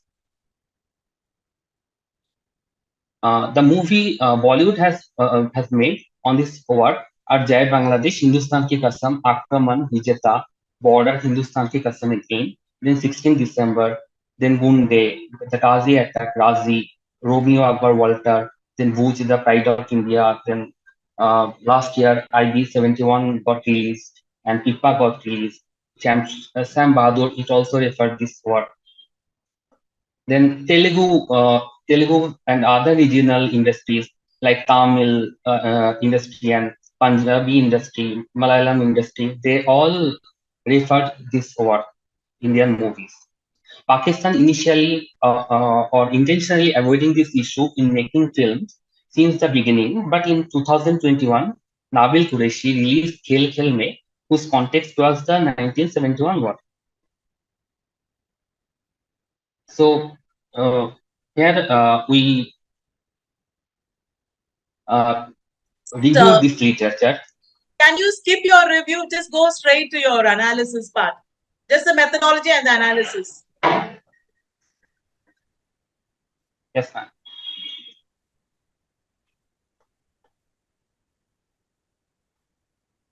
Here, I mean, 4 movies have been selected. Those refer the Bangladesh Liberation War, and these movies are দুর্বার গতি Padma by Ritwik Ghatak, যুক্তিতর্ক or গল্প কক্ষ by Ritwik Ghatak, Kolkata 71 by রিমিদাল Sen, and গয়নার বাক্স by Aparna Sen. The data were collected by the observation method from these movies and evaluated by the critical discourse analysis. So these are the 4 movie posters.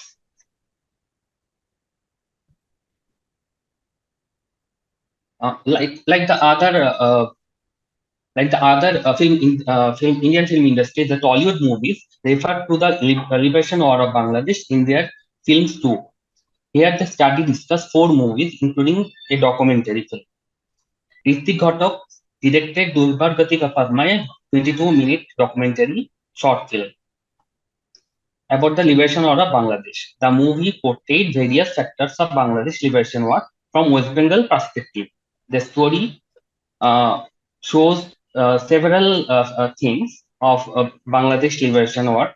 Like the story shows an exhausted freedom fighter who salutes the national flag of Bangladesh and starts narrating what is happening in Bangladesh. One thing should be noted here: the film's narrator mentions Bangladesh instead of East Pakistan, whereas the country was not independent then, as the war was still going on. This scene proves the support of the West Bengal people towards Bangladesh in her liberation struggle. However, the flag they display in the movie is the early version of Bangladesh flag with a yellow map inside the red circle. The film also used Bengali folk music as the background while showing the village scenery of Bangladesh. The United Bengal had seen their province get divided violently. Thousands of people migrated during the birth of India and Pakistan in 1947. People from East Bengal are shifted to West Bengal and vice versa happened. Though it was the same province, the two Bengals had some identifiable differences. The folk music was one of them. Here, the director used the kind of folk music in the background to establish that the story has dealt with the East Bengal, so that it may emotionally touch those who migrated from East Bengal to the West and may spread up their hands towards their Bengali brothers. The movie does not display the war directly. Instead, it uses some still pictures with a firing sound in the background. Actually, it was a semantic representation of the war with photos and gun sounds. It talks about Operation Searchlight conducted by the Pakistan Army at the initial stage of the war, but doesn't mention the operation's name. The same strategy followed while introducing the Pakistan President Yahya Khan as the all-time best killer without mentioning his name. The movie also stated the 3 lakhs death of innocent people in this operation. It plays the national anthem of Bangladesh, Amar Sonar Bangla, and displays various war activities such as Bangladesh army fighting and freedom fighters camps. Here it should be noted that the Pakistani rulers once banned Rabindra Sangeet. Therefore, the East Pakistani Bengalis increasingly practice the Rabindra Sangeet as a symbol of protest. So the director intentionally played Amar Sonar Bangla in this film as a symbol of protest against Pakistani oppression. The movie plays the crying voice of women, which directs the reality faced by the women during the war, including mass rape and mass killing.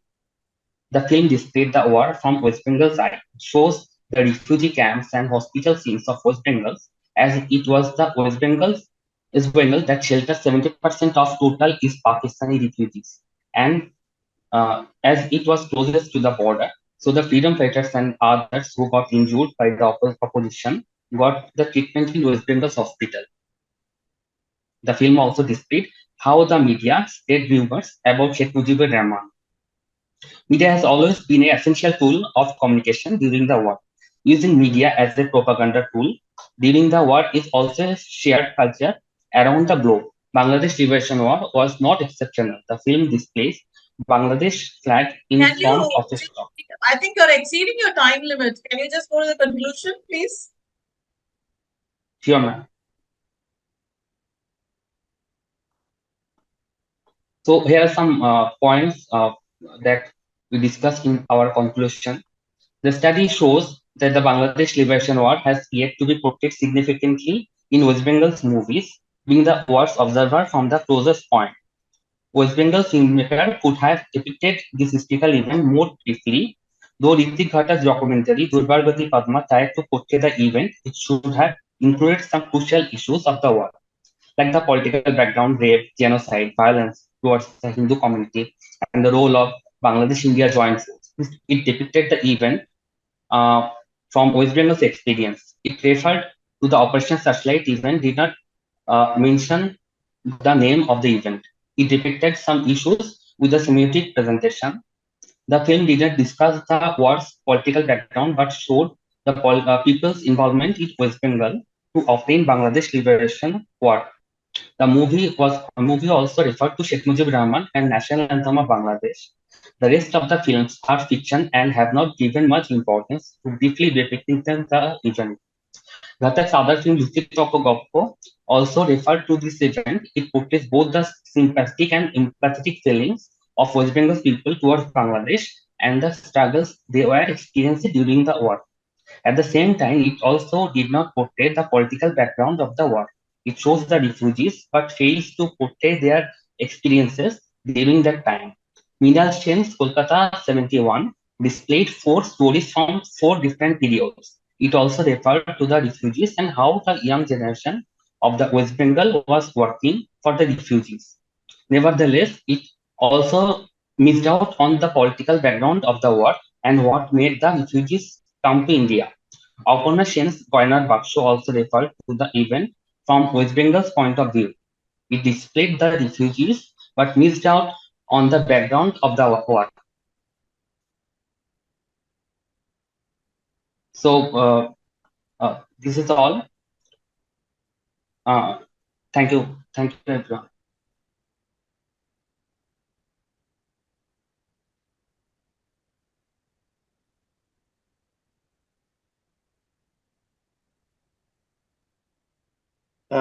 Okay.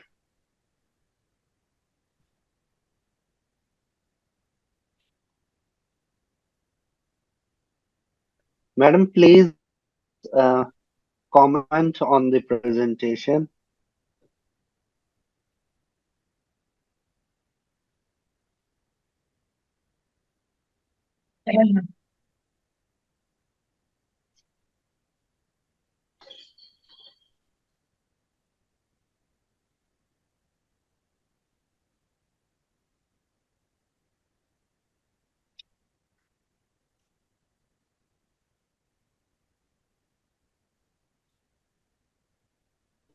Nisha, have anything to add?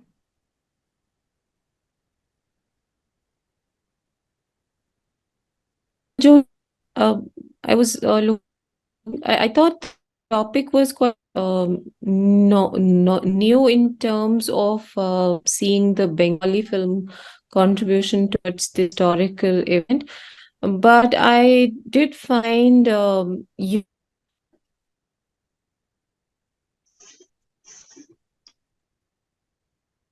We lost her again. Yeah, your topic was interesting. About an issue. They don't want to talk about something, a certain incident, and then give the backdrop of maybe the war that happened or the liberation war that happened. But rather than maybe that could come later, first you really should be looking at, as a researcher, how did these films project the idea that they were talking about? The storyline that the film revolves around, was it able to different of it, the different technical attributes of we're talking about. So please do a bit more of analysis on this. It is a new topic in terms of, as you said, that not much has been done from the Bengali research point of view. So yeah, that way. Films which have been made in the Hindi film industry about the the event, but yes, I'm not too sure, but I was quite intrigued by the names of those filmmakers. We all know how landmark films they have made, all of them. So that way, just rejecting their work is not really a good idea. Maybe do talk about films, but first just give a broader overview of what the films talked about, how the characters were weaved by the filmmakers, and also have a comparative analysis. It would be really interesting to see how these different filmmakers approach this single event from different ideas and perspectives. That would be interesting. I wish you best of luck. Thank you so much, ma'am.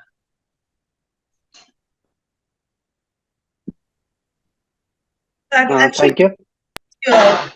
literature also, quite when you talk about Telugu cinema, Tamil cinema, and all, you have done an in-depth research review also. So that was very interesting. Like Monisha said, the topic is very new for us because we have not seen from that aspect at least. So only thing is, if you could focus more on your methodology and then you have the parameters categorized and you fit in, then it will be even more very interesting read. I mean, you can get it published because this is something new you could contribute to this field of liberation force. Just a little more work on that. Okay, all the best. Thank you so much, ma'am. Sir, I'm sorry, I lost connection. Can I please continue because there's a power cut in my area? Monica, yes, we didn't hear anything. I mean, you have to start from the first. Yeah, right. Yeah, ma'am. Can I please present next because there's a power cut and I might lose Okay, battery go for ahead, the. go ahead. Mr. Mohammed, Dr. Mohammed, can we go on Alawa? Please go. Yeah, sure. I think, Monica, you can present after this presentation because we have the last presentation according to the schedule, and then you can then we really appreciate to present from your side. Thank you. You can wait. Yeah, you can wait for this presentation. Next one is our second last presentation. Last one will be the Bonica. It is um, Subinita Paul. Her PhD dissertation is Discourse of Mental. Sorry, not the presentation. Dissertation. It is the research work. Discourse of Mental derangements. This word is new for me. In Bollywood cinema, representation, portrayal, and social learning. Am I audible? Yeah, Yes, we can hear you. Good evening, ma'am, sir, and everyone present here. I am Shubhinita Pal, Assistant Professor of Mass Communication in University of Co-Learning, West Bengal. So, topic of my today's discussion is my presentation visible, ma'am? Go ahead, yeah. Oh, okay. So, topic of my today's discussion is discourse of mental derangements in Bollywood. Can you make it full screen? It's just still in the slide. Okay.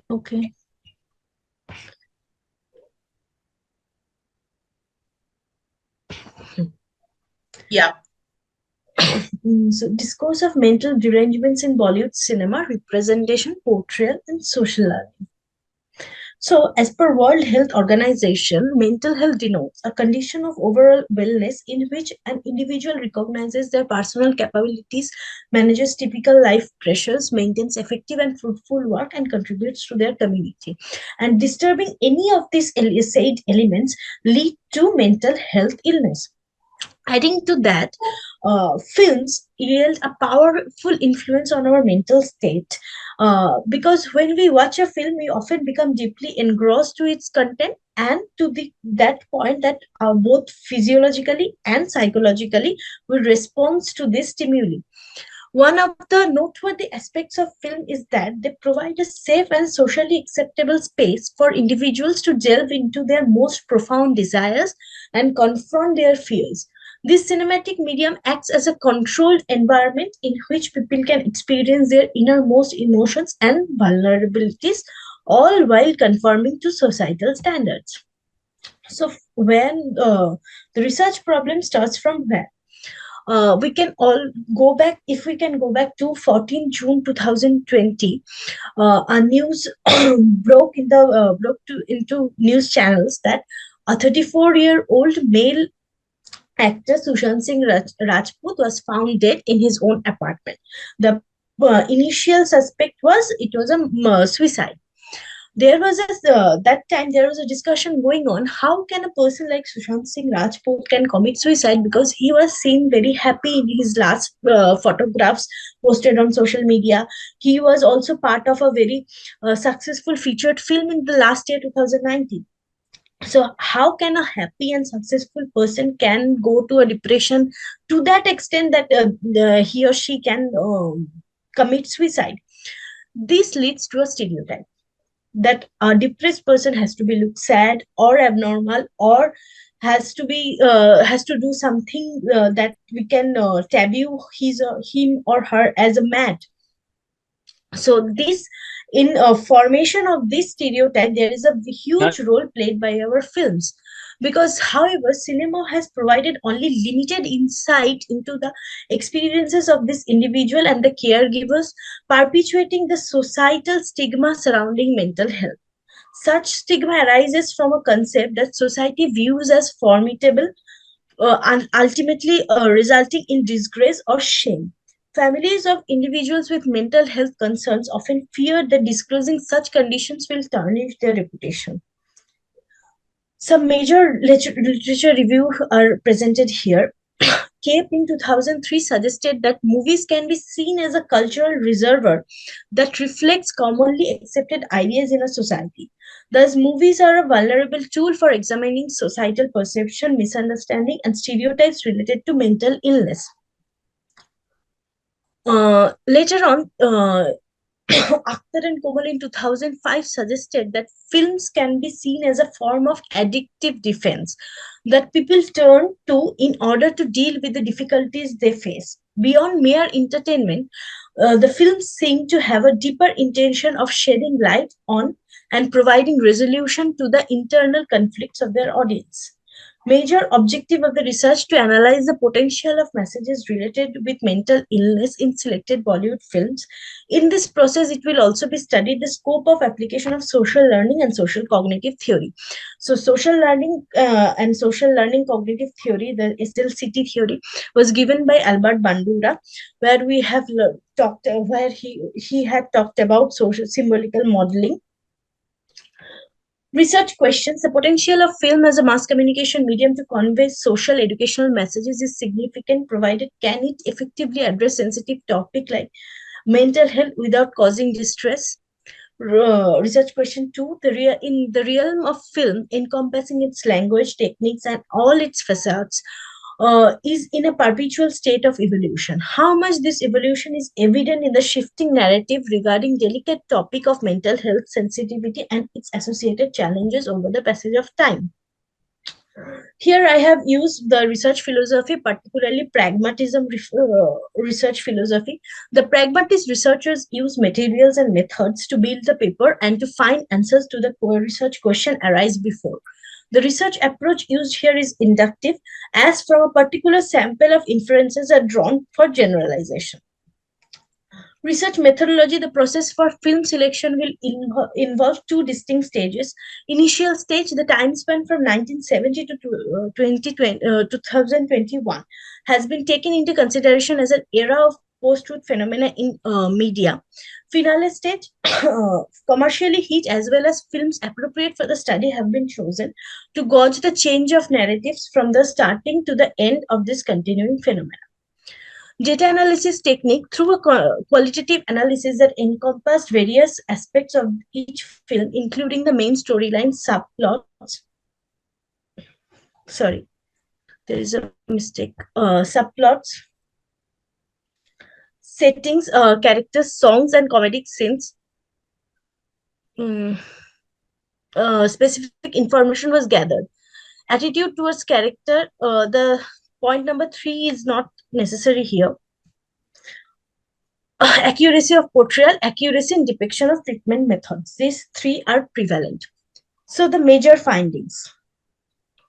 In 2016, independent film Phobia, and in 2019 released Judgmental Hai Kya, starring Kangna Ranawat. Both delve into mental health issues, addressing topics such as sexual assault, trauma, agoraphobia, acute psychosis, and dissociative disorder. Notably, these films feature female protagonists and conclude with unconventional yet positive outcomes, representing a significant departure from earlier Hindi films' portrayal of mental illness. Unlike past depictions set in asylums or hospitals, these stories unfold within the community.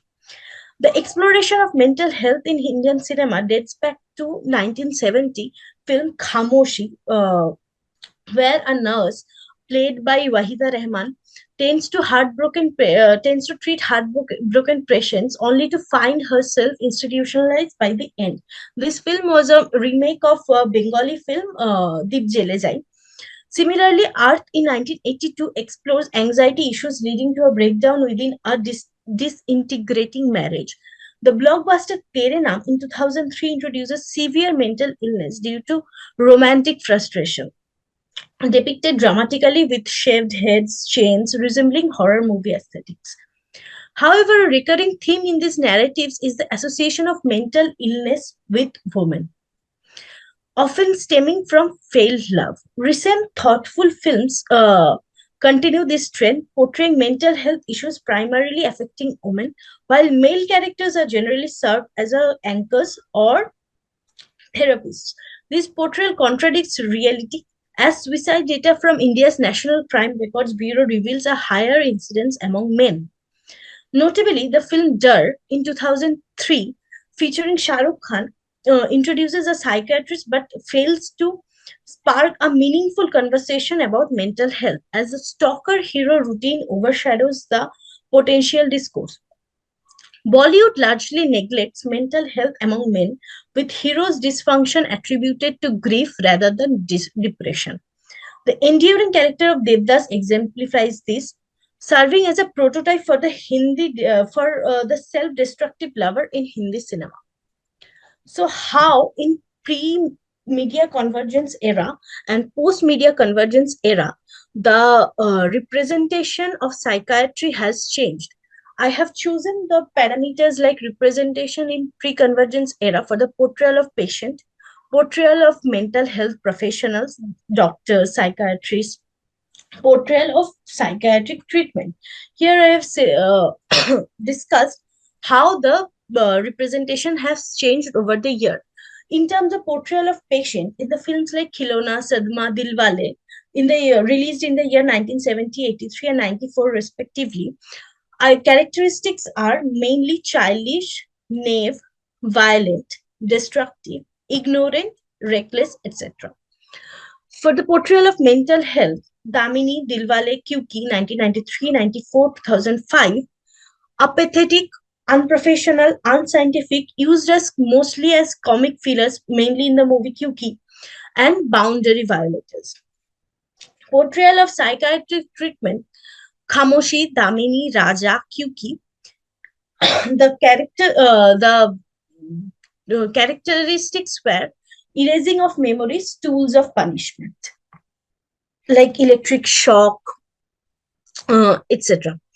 And how in post-media convergence period it has been changed, like the portrayal of patient in Tare Zameen Par, My Name is Khan, Dear Zindagi, Hichki. They are more empowered and mostly a contributor to the community by hook or by crook. Portrayal of mental health professionals in Tare Zameen Par, Kartik Calling Kartik, My Name is Khan, Dear Zindagi. They are empathetic, polite, sensitive, and committed to help. In terms of treatment method, like Tare Zameen Par, Dear Zindagi, focused on one-to-one intervention, inclusion of other stakeholders like family, community, workplace, etc. So in conclusion, if I summarize my conclusion, I can say that Hindi cinema, while drawing inspiration from mental illness for entertainment, has unintentionally perpetuated misconceptions about mental health. This portrayal has contributed to the neglect and mistreatment of mental health as a medical condition. Study revealed inhuman treatment towards individuals with mental illness, fueled by unfair levels, fostering prejudices and deepening societal stigma. These are the major references. Thank you.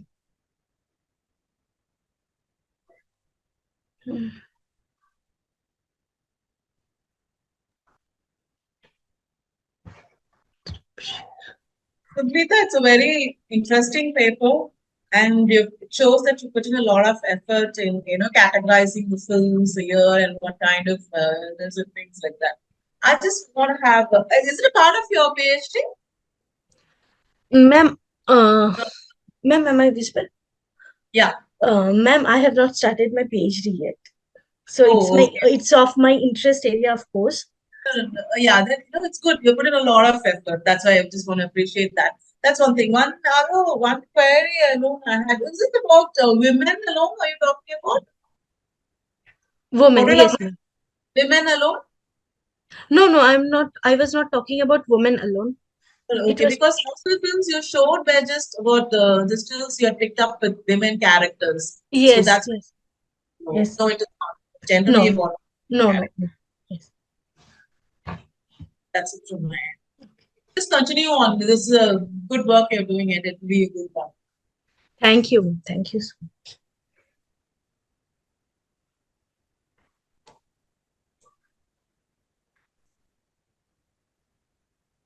I think Monisha, I think he's missing. Yeah, Vikas is not here. Yeah.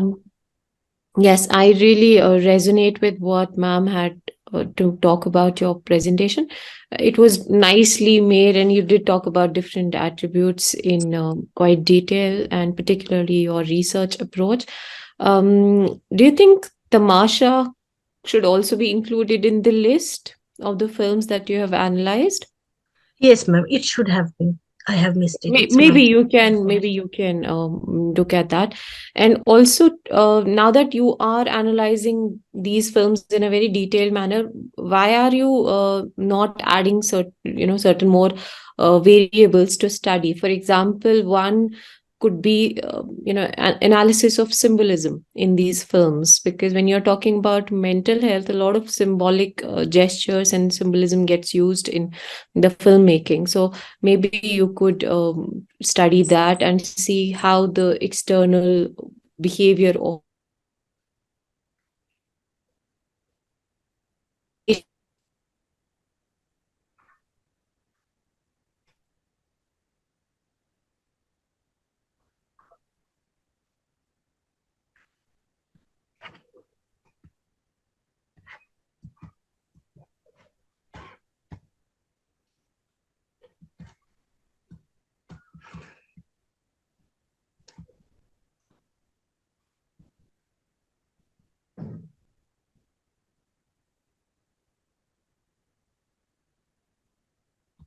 We lost you. Not able to hear you, Manisha.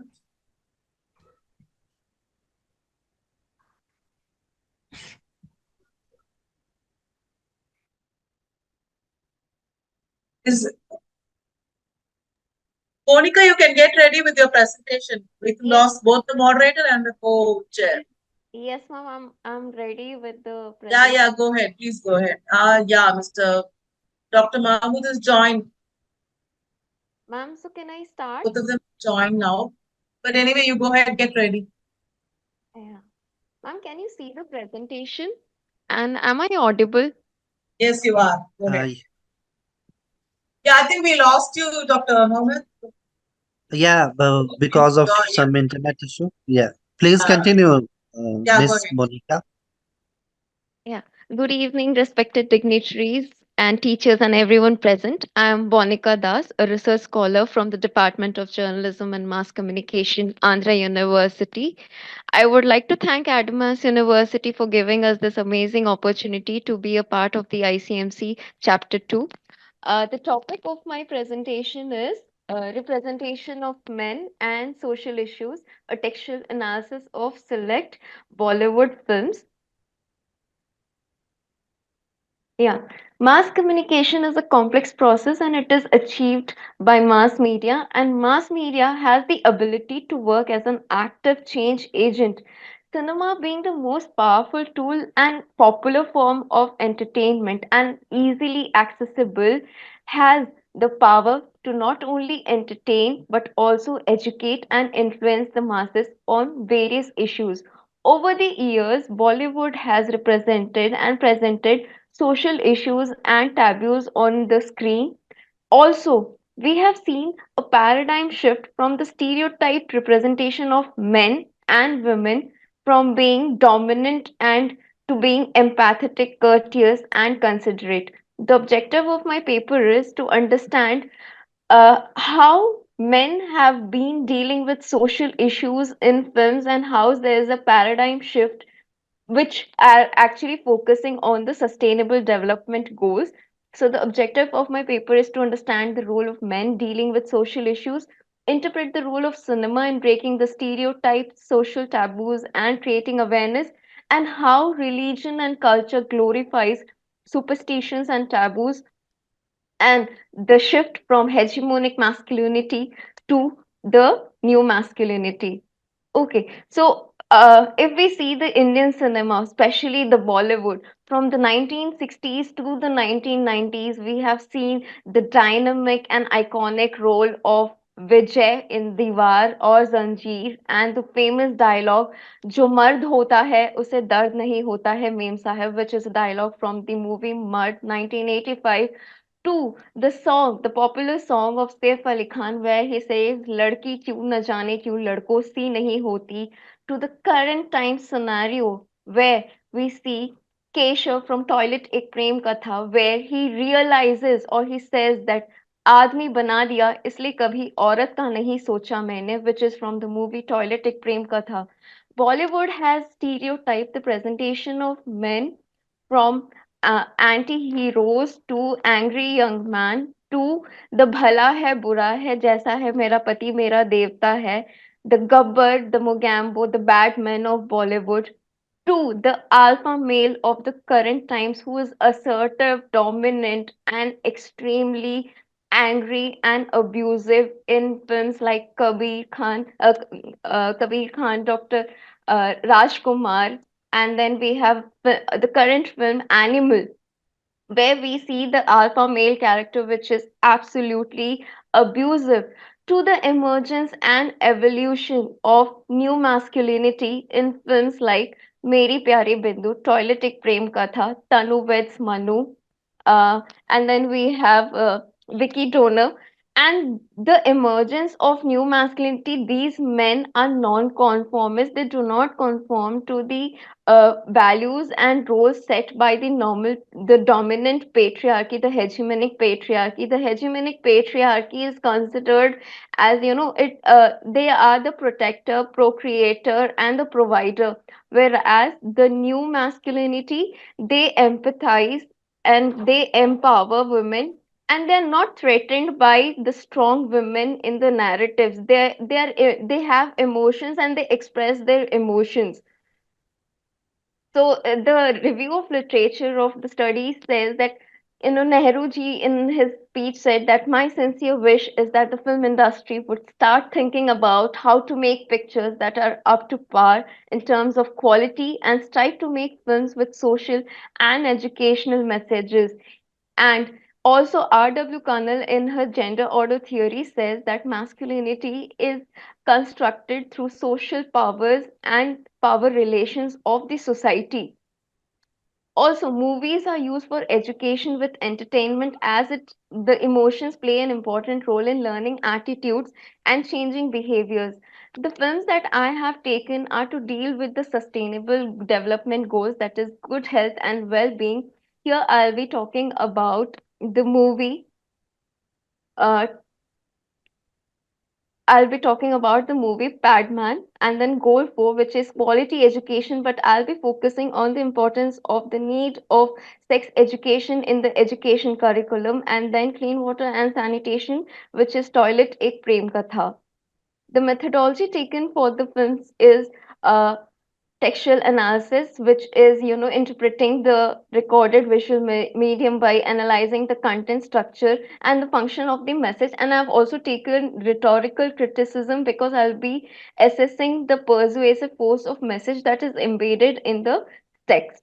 And the sampling method is purposive sampling, obviously, because the I've taken up the sustainable development goals.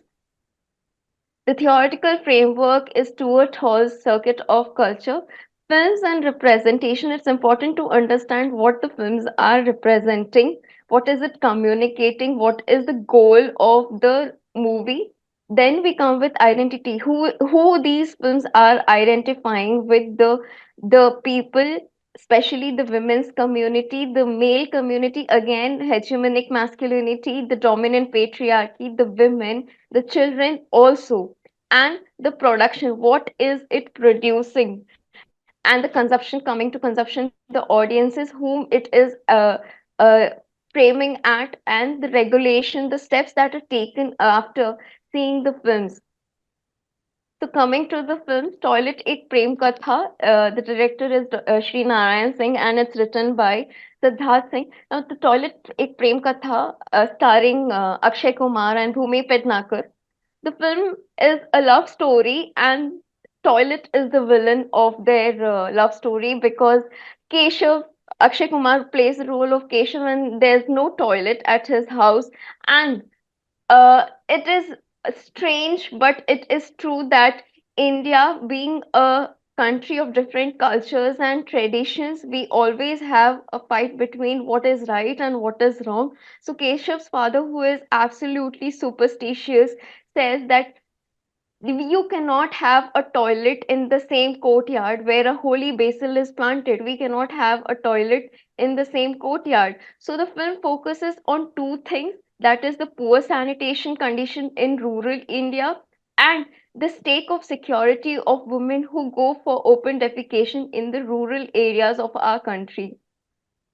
The second film is Padman, which is written and directed by R. Valki and Swanand Kirkire.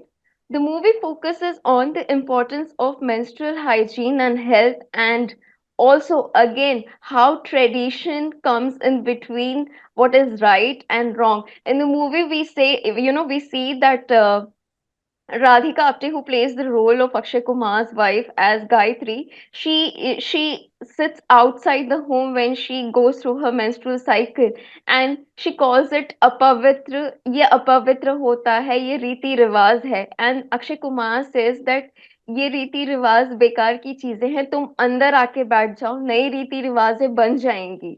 So this movie, The Batman, also focuses on how the government and the companies are making it so expensive. The price of a sanitary napkin is so expensive that women cannot afford them, and how a man struggles to make it cheap and easily accessible for all the women in his society.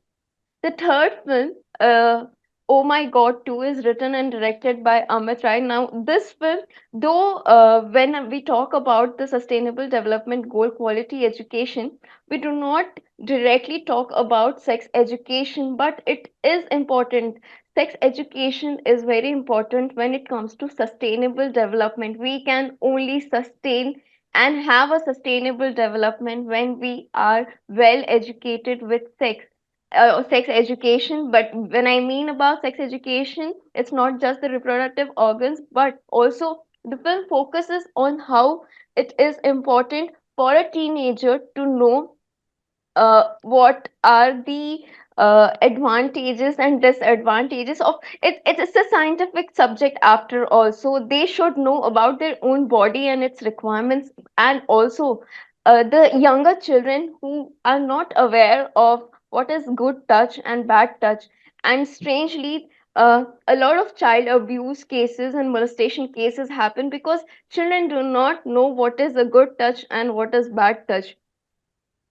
So the research findings of my films is that all these three films, they are the realities of the rural middle class reserved families, and there's a huge clash between the hegemonic masculinity and the new masculinity, whether it's Toiletic Prem Katha, Batman, or Oh My God, where we see all the three protagonists fighting against the other men of the society who do not want to let them do what is right for the women and for the children. And the portrayal of the domination of the patriarchy, especially the hegemonic patriarchy, they have enforced and they try to force women and the other gender to follow the traditional cultures and rituals. Like I said in the film, there are texts where it is said that tradition is important. जान जाए तो जाए, but संस्कृति और सभ्यता नहीं जानी चाहिए. This has been portrayed in all the three films. And whereas I would like to, take a very good example from the film Oh My God 2, where Pankaj Tripathi, he says that, Khajuraho is a magnificent UNESCO heritage site, and we all know that it consists of erotic sculptures. But when it comes to sex education, we go like, oh, sex education is something that we should not talk about with children. And how are you going to teach sex education to children? They are too young to know about what is sex and things related to sex education. But it is not, I think, right. And what he said is absolutely right. And I would like to also quote a dialogue from the movie where the district magistrate Mathur says that इस देश में सभ्यता से लड़ना अब कठिन काम है, एक कठिन काम है इस देश में सभ्यता से लड़ना. Yes, it's absolutely true that it is very difficult to fight with the culture and tradition. And the heroes truly fight against the dominant patriarchy, and they act as change agents who break the old age traditions and taboos and encouraging progress and modernization, defining the new masculinity. We see that in the film. And to conclude with, I would like to say that the new masculinity or the paradigm shift that we see in the three films is absolutely right and going in the right direction, advocating the importance of good health, well-being, quality education, and sanitation, and their importance in the national development.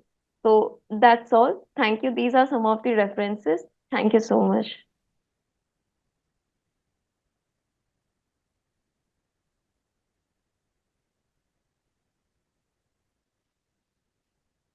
Hello. Uh, Thank you for the presentation. It is quite interesting topic, and Professor Doctor Punita, please share your views about this presentation, and it is our last presentation of the day. So with Um, that, we can wind up, right? Munisha, do you want to go first because your connection seems to be unstable? yeah. Yeah, please go. So, yeah, Bonica, I found your clarity on the topic quite, nice, and also the fact that you did include the theoretical framework. So that does say about the conceptual framework of your study, which is really important. You always have to base your research on the conceptual underpinning. So, congratulations on that. Thank you. While looking at your topic and particularly your choice of films, what I feel is that at times when you're trying to club in too much, for example, you're looking at three targets in the SDGs. So even if you go with 3.7 only and talk about the reproductive health and sex education and look at films that come under this bracket, there are very many films which are available. I think two from your sample would fit in, and you can have few more, Shubh Mangal Savdhan, and there are few more films. There was a recent film of Rajkumar Rao also. Yes. So even if you have you segment your research and develop these separate papers, it would be really nice, right? Yes.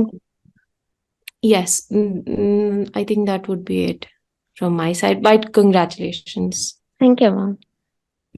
I think you presented in our conference also, Yes, right? yes, ma'am. Mothers and revenge films, portrayal of mothers and revenge films. Yes, ma'am. Yeah, it was again another good work from your end, Thank you, and ma'am. all the best for your PhD. It was a Thank good you. effort. You Thank you. understand the concept of research, and I mean, you know what you are doing, and that clarity will give you Thank focus you. and Yes, produce ma'am. good. All the best. Thank you, ma'am. Thank you so much. One more point I want to make with regards to your analysis is try and see, because you did talk about the regressive, cultural practices which are there. Women often become tools of aggression women often become a tool for masculine aggression in a patriarchal setup. So can you include a parameter on that in your analysis and see which one of these characters, for example, in Padman, the wife is heavily, she's one of the biggest, what do I say, uh, antagonist for the man, Yeah.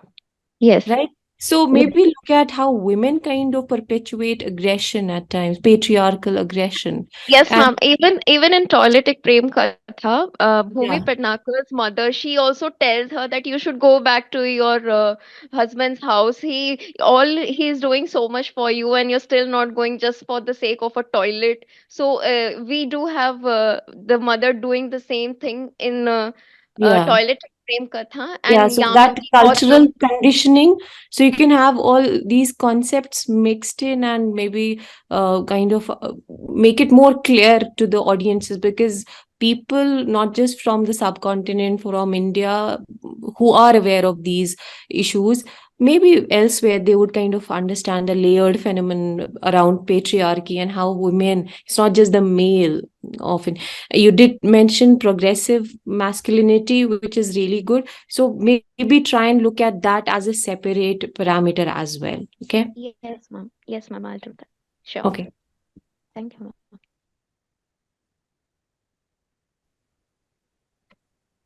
ma'am. Thank you so much, all the presenters. And let me conclude, let me add some comments and some of my experiences or observations. Ma'am, please allow me to share. Please, but before, please don't log out.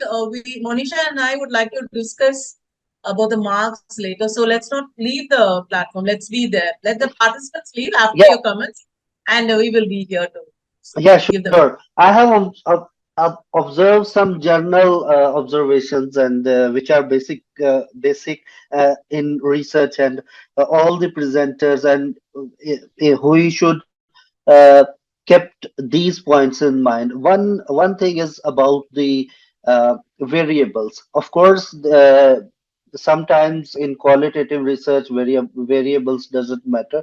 But in our side, in same in India, in Pakistan, and Bangladesh, that we mostly ignore this point, that how to conclude our research. And the other thing is that we are very good. Our researchers are very good in highlighting the issues, highlighting the problems, but how to conclude and how to find the result or find the solution of the problem, that is the requirement of the research. Even we can see our news media and television, they always, especially in the context of news, they always highlight the issues but never conclude into the results. But that's why, that is the problem in our researches, that we always focus on the problems but ignore the results. And that's why we do not find actual the results of or solution of our problem. And the other thing is, I have noticed that you all should focus on the scope of your research, especially if you are presenting anywhere. You should first keep in mind that what is the scope of your research, because we are living in a global age, and uh, the scope of the research is very important in especially in the international researches. If you are participating in the regional conferences, then it should be good that you can highlight the regional problem, or very a problem of a very short area. But if we are presenting in international or any international conference, then we should keep on keep the scope of our research in our minds, especially. And if we talk about the PhD dissertations or master's dissertation, then scope is very important, because we are living in the digital age, and we cannot uh, select any topic which is not internationally recognizable. Thank you.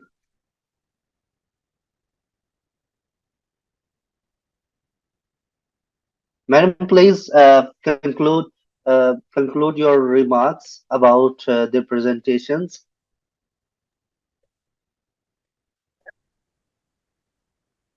So, okay, fine. I think very few are here. Let's not stall, because the one thing I think you already summed up. Uh, one thing, the basic things like we should maintain the time, and then just let's not. I think what I want to say is not that. Others maintain the time limit. The introduction and all those things can be just in one-liners. The methodology and the objective what you have, and then what are your research questions, and then theoretical framework, Yeah. if any, one.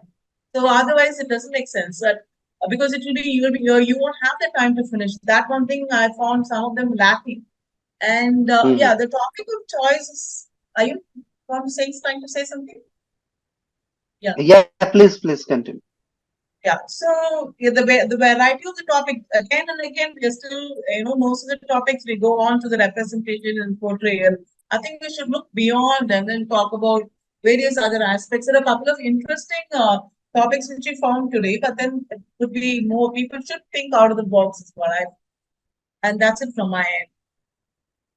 But film and OTT is here to stay. It's like not. It's going to be there. Most simultaneously films are going to be released in OTT also, and there is a market for that. It could be either it's pay on. I mean, you can have video on demand or whatever. But films and OTT is not just a COVID phenomenon. It's just going to continue in future also, and it's going to thrive along with the theater. Yes, definitely it will have an effect on the theater going audience, but the theatrical experience is completely different from the OTT experience. The OTT has a lot of things, convenience in watching. You can stop, pause, and then watch again and things like that. But theater might have a competition with the OTT, but OTT platforms give a lot of space for exploring new themes, new ideas, and that's a welcome move. That's going to be here. It's going to stay. That's it from my end. Good evening. Yeah. Then. Thank you.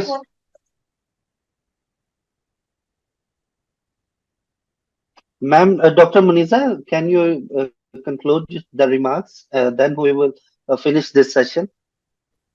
Thank you. I think you really made some valid points, Dr. Vakas and Punita ma'am, because it's really important that as researchers, we are able to kind of analyze and present our research in a well-meaning manner, and particularly because we are interconnected, and post-COVID, the digital age has kind of eased our work as researchers, and also our made way for our presentation, global presentation. So being ready for that is really important.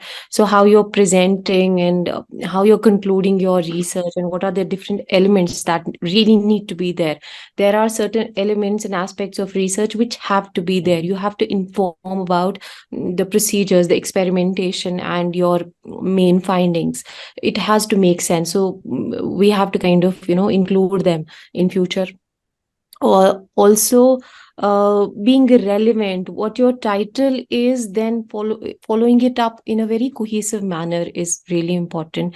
At times we get probably carried away by the interesting idea, by an interesting idea that seems relevant to our study, but it might not be, unless we have really analyzed something and we have concluded it using our data and approaches, and we have the scientific kind of approaches that are there.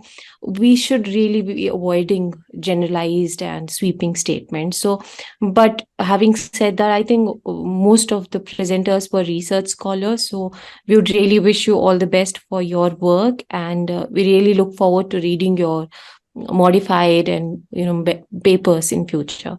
Thank you. Yeah, thank you so much. And it will be an honor for me to moderate this session. And thank you, all the presenters. Thank you, Dr. Maniza and Dr. Ponita. And really nice to talk to you. Just stay back And for the presenters can leave, please. Can the presenters leave, please? Thank you. Thank you all. yeah, thank you. Thank you. Now just wait a few minutes to Oh, okay. Okay. Yeah, yeah, just please. ask them. Bonika, Priya Das is the presenter or Adama's? Bonika, can you leave? We will just.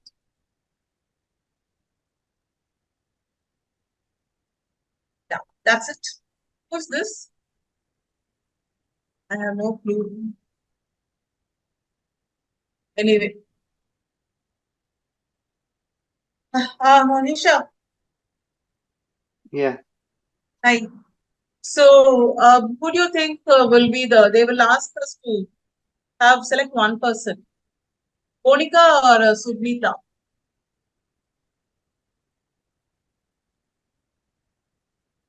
I think for me, Bonica is just tad bit better because she did include something which was related to theoretical framework. So, What about you, Dr. Mohammed? even Subita was better than the others. But I think the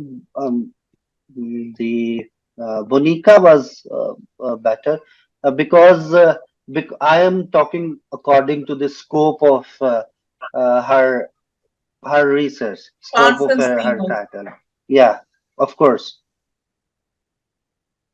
So we'll go with Bonica then. Yeah, well, you can Yeah, because the topic and research of Bonica is very simple, and I think the scope of her research is very good about the social issues. Yeah, I think she had a greater clarity on the topic and Yeah, concepts than the others. So, Bonica. and the sequence of her research is very good. Yeah. So then we will give her slightly more marks than Bonica. I mean, than Subnita. Whom are we freezing? Hello? Yeah. Bonica. So we are freezing on Bonica, right? He's getting more Yeah. marks. Yeah. Well, yeah. Okay then. Bye, bye, Monisha. I think we get Bye. this. Great to see you after so many. I know. Thank you. Yeah. We used to meet, and after that, I think we lost Yeah, touch. yeah. We're not active more on Facebook also these days. Nice to Correct. meet. Of course, Same Dr. here. Mohammed, I think we once met on the panel, but I think we have never interacted. I It think was he's good not. to have you here, Wakas.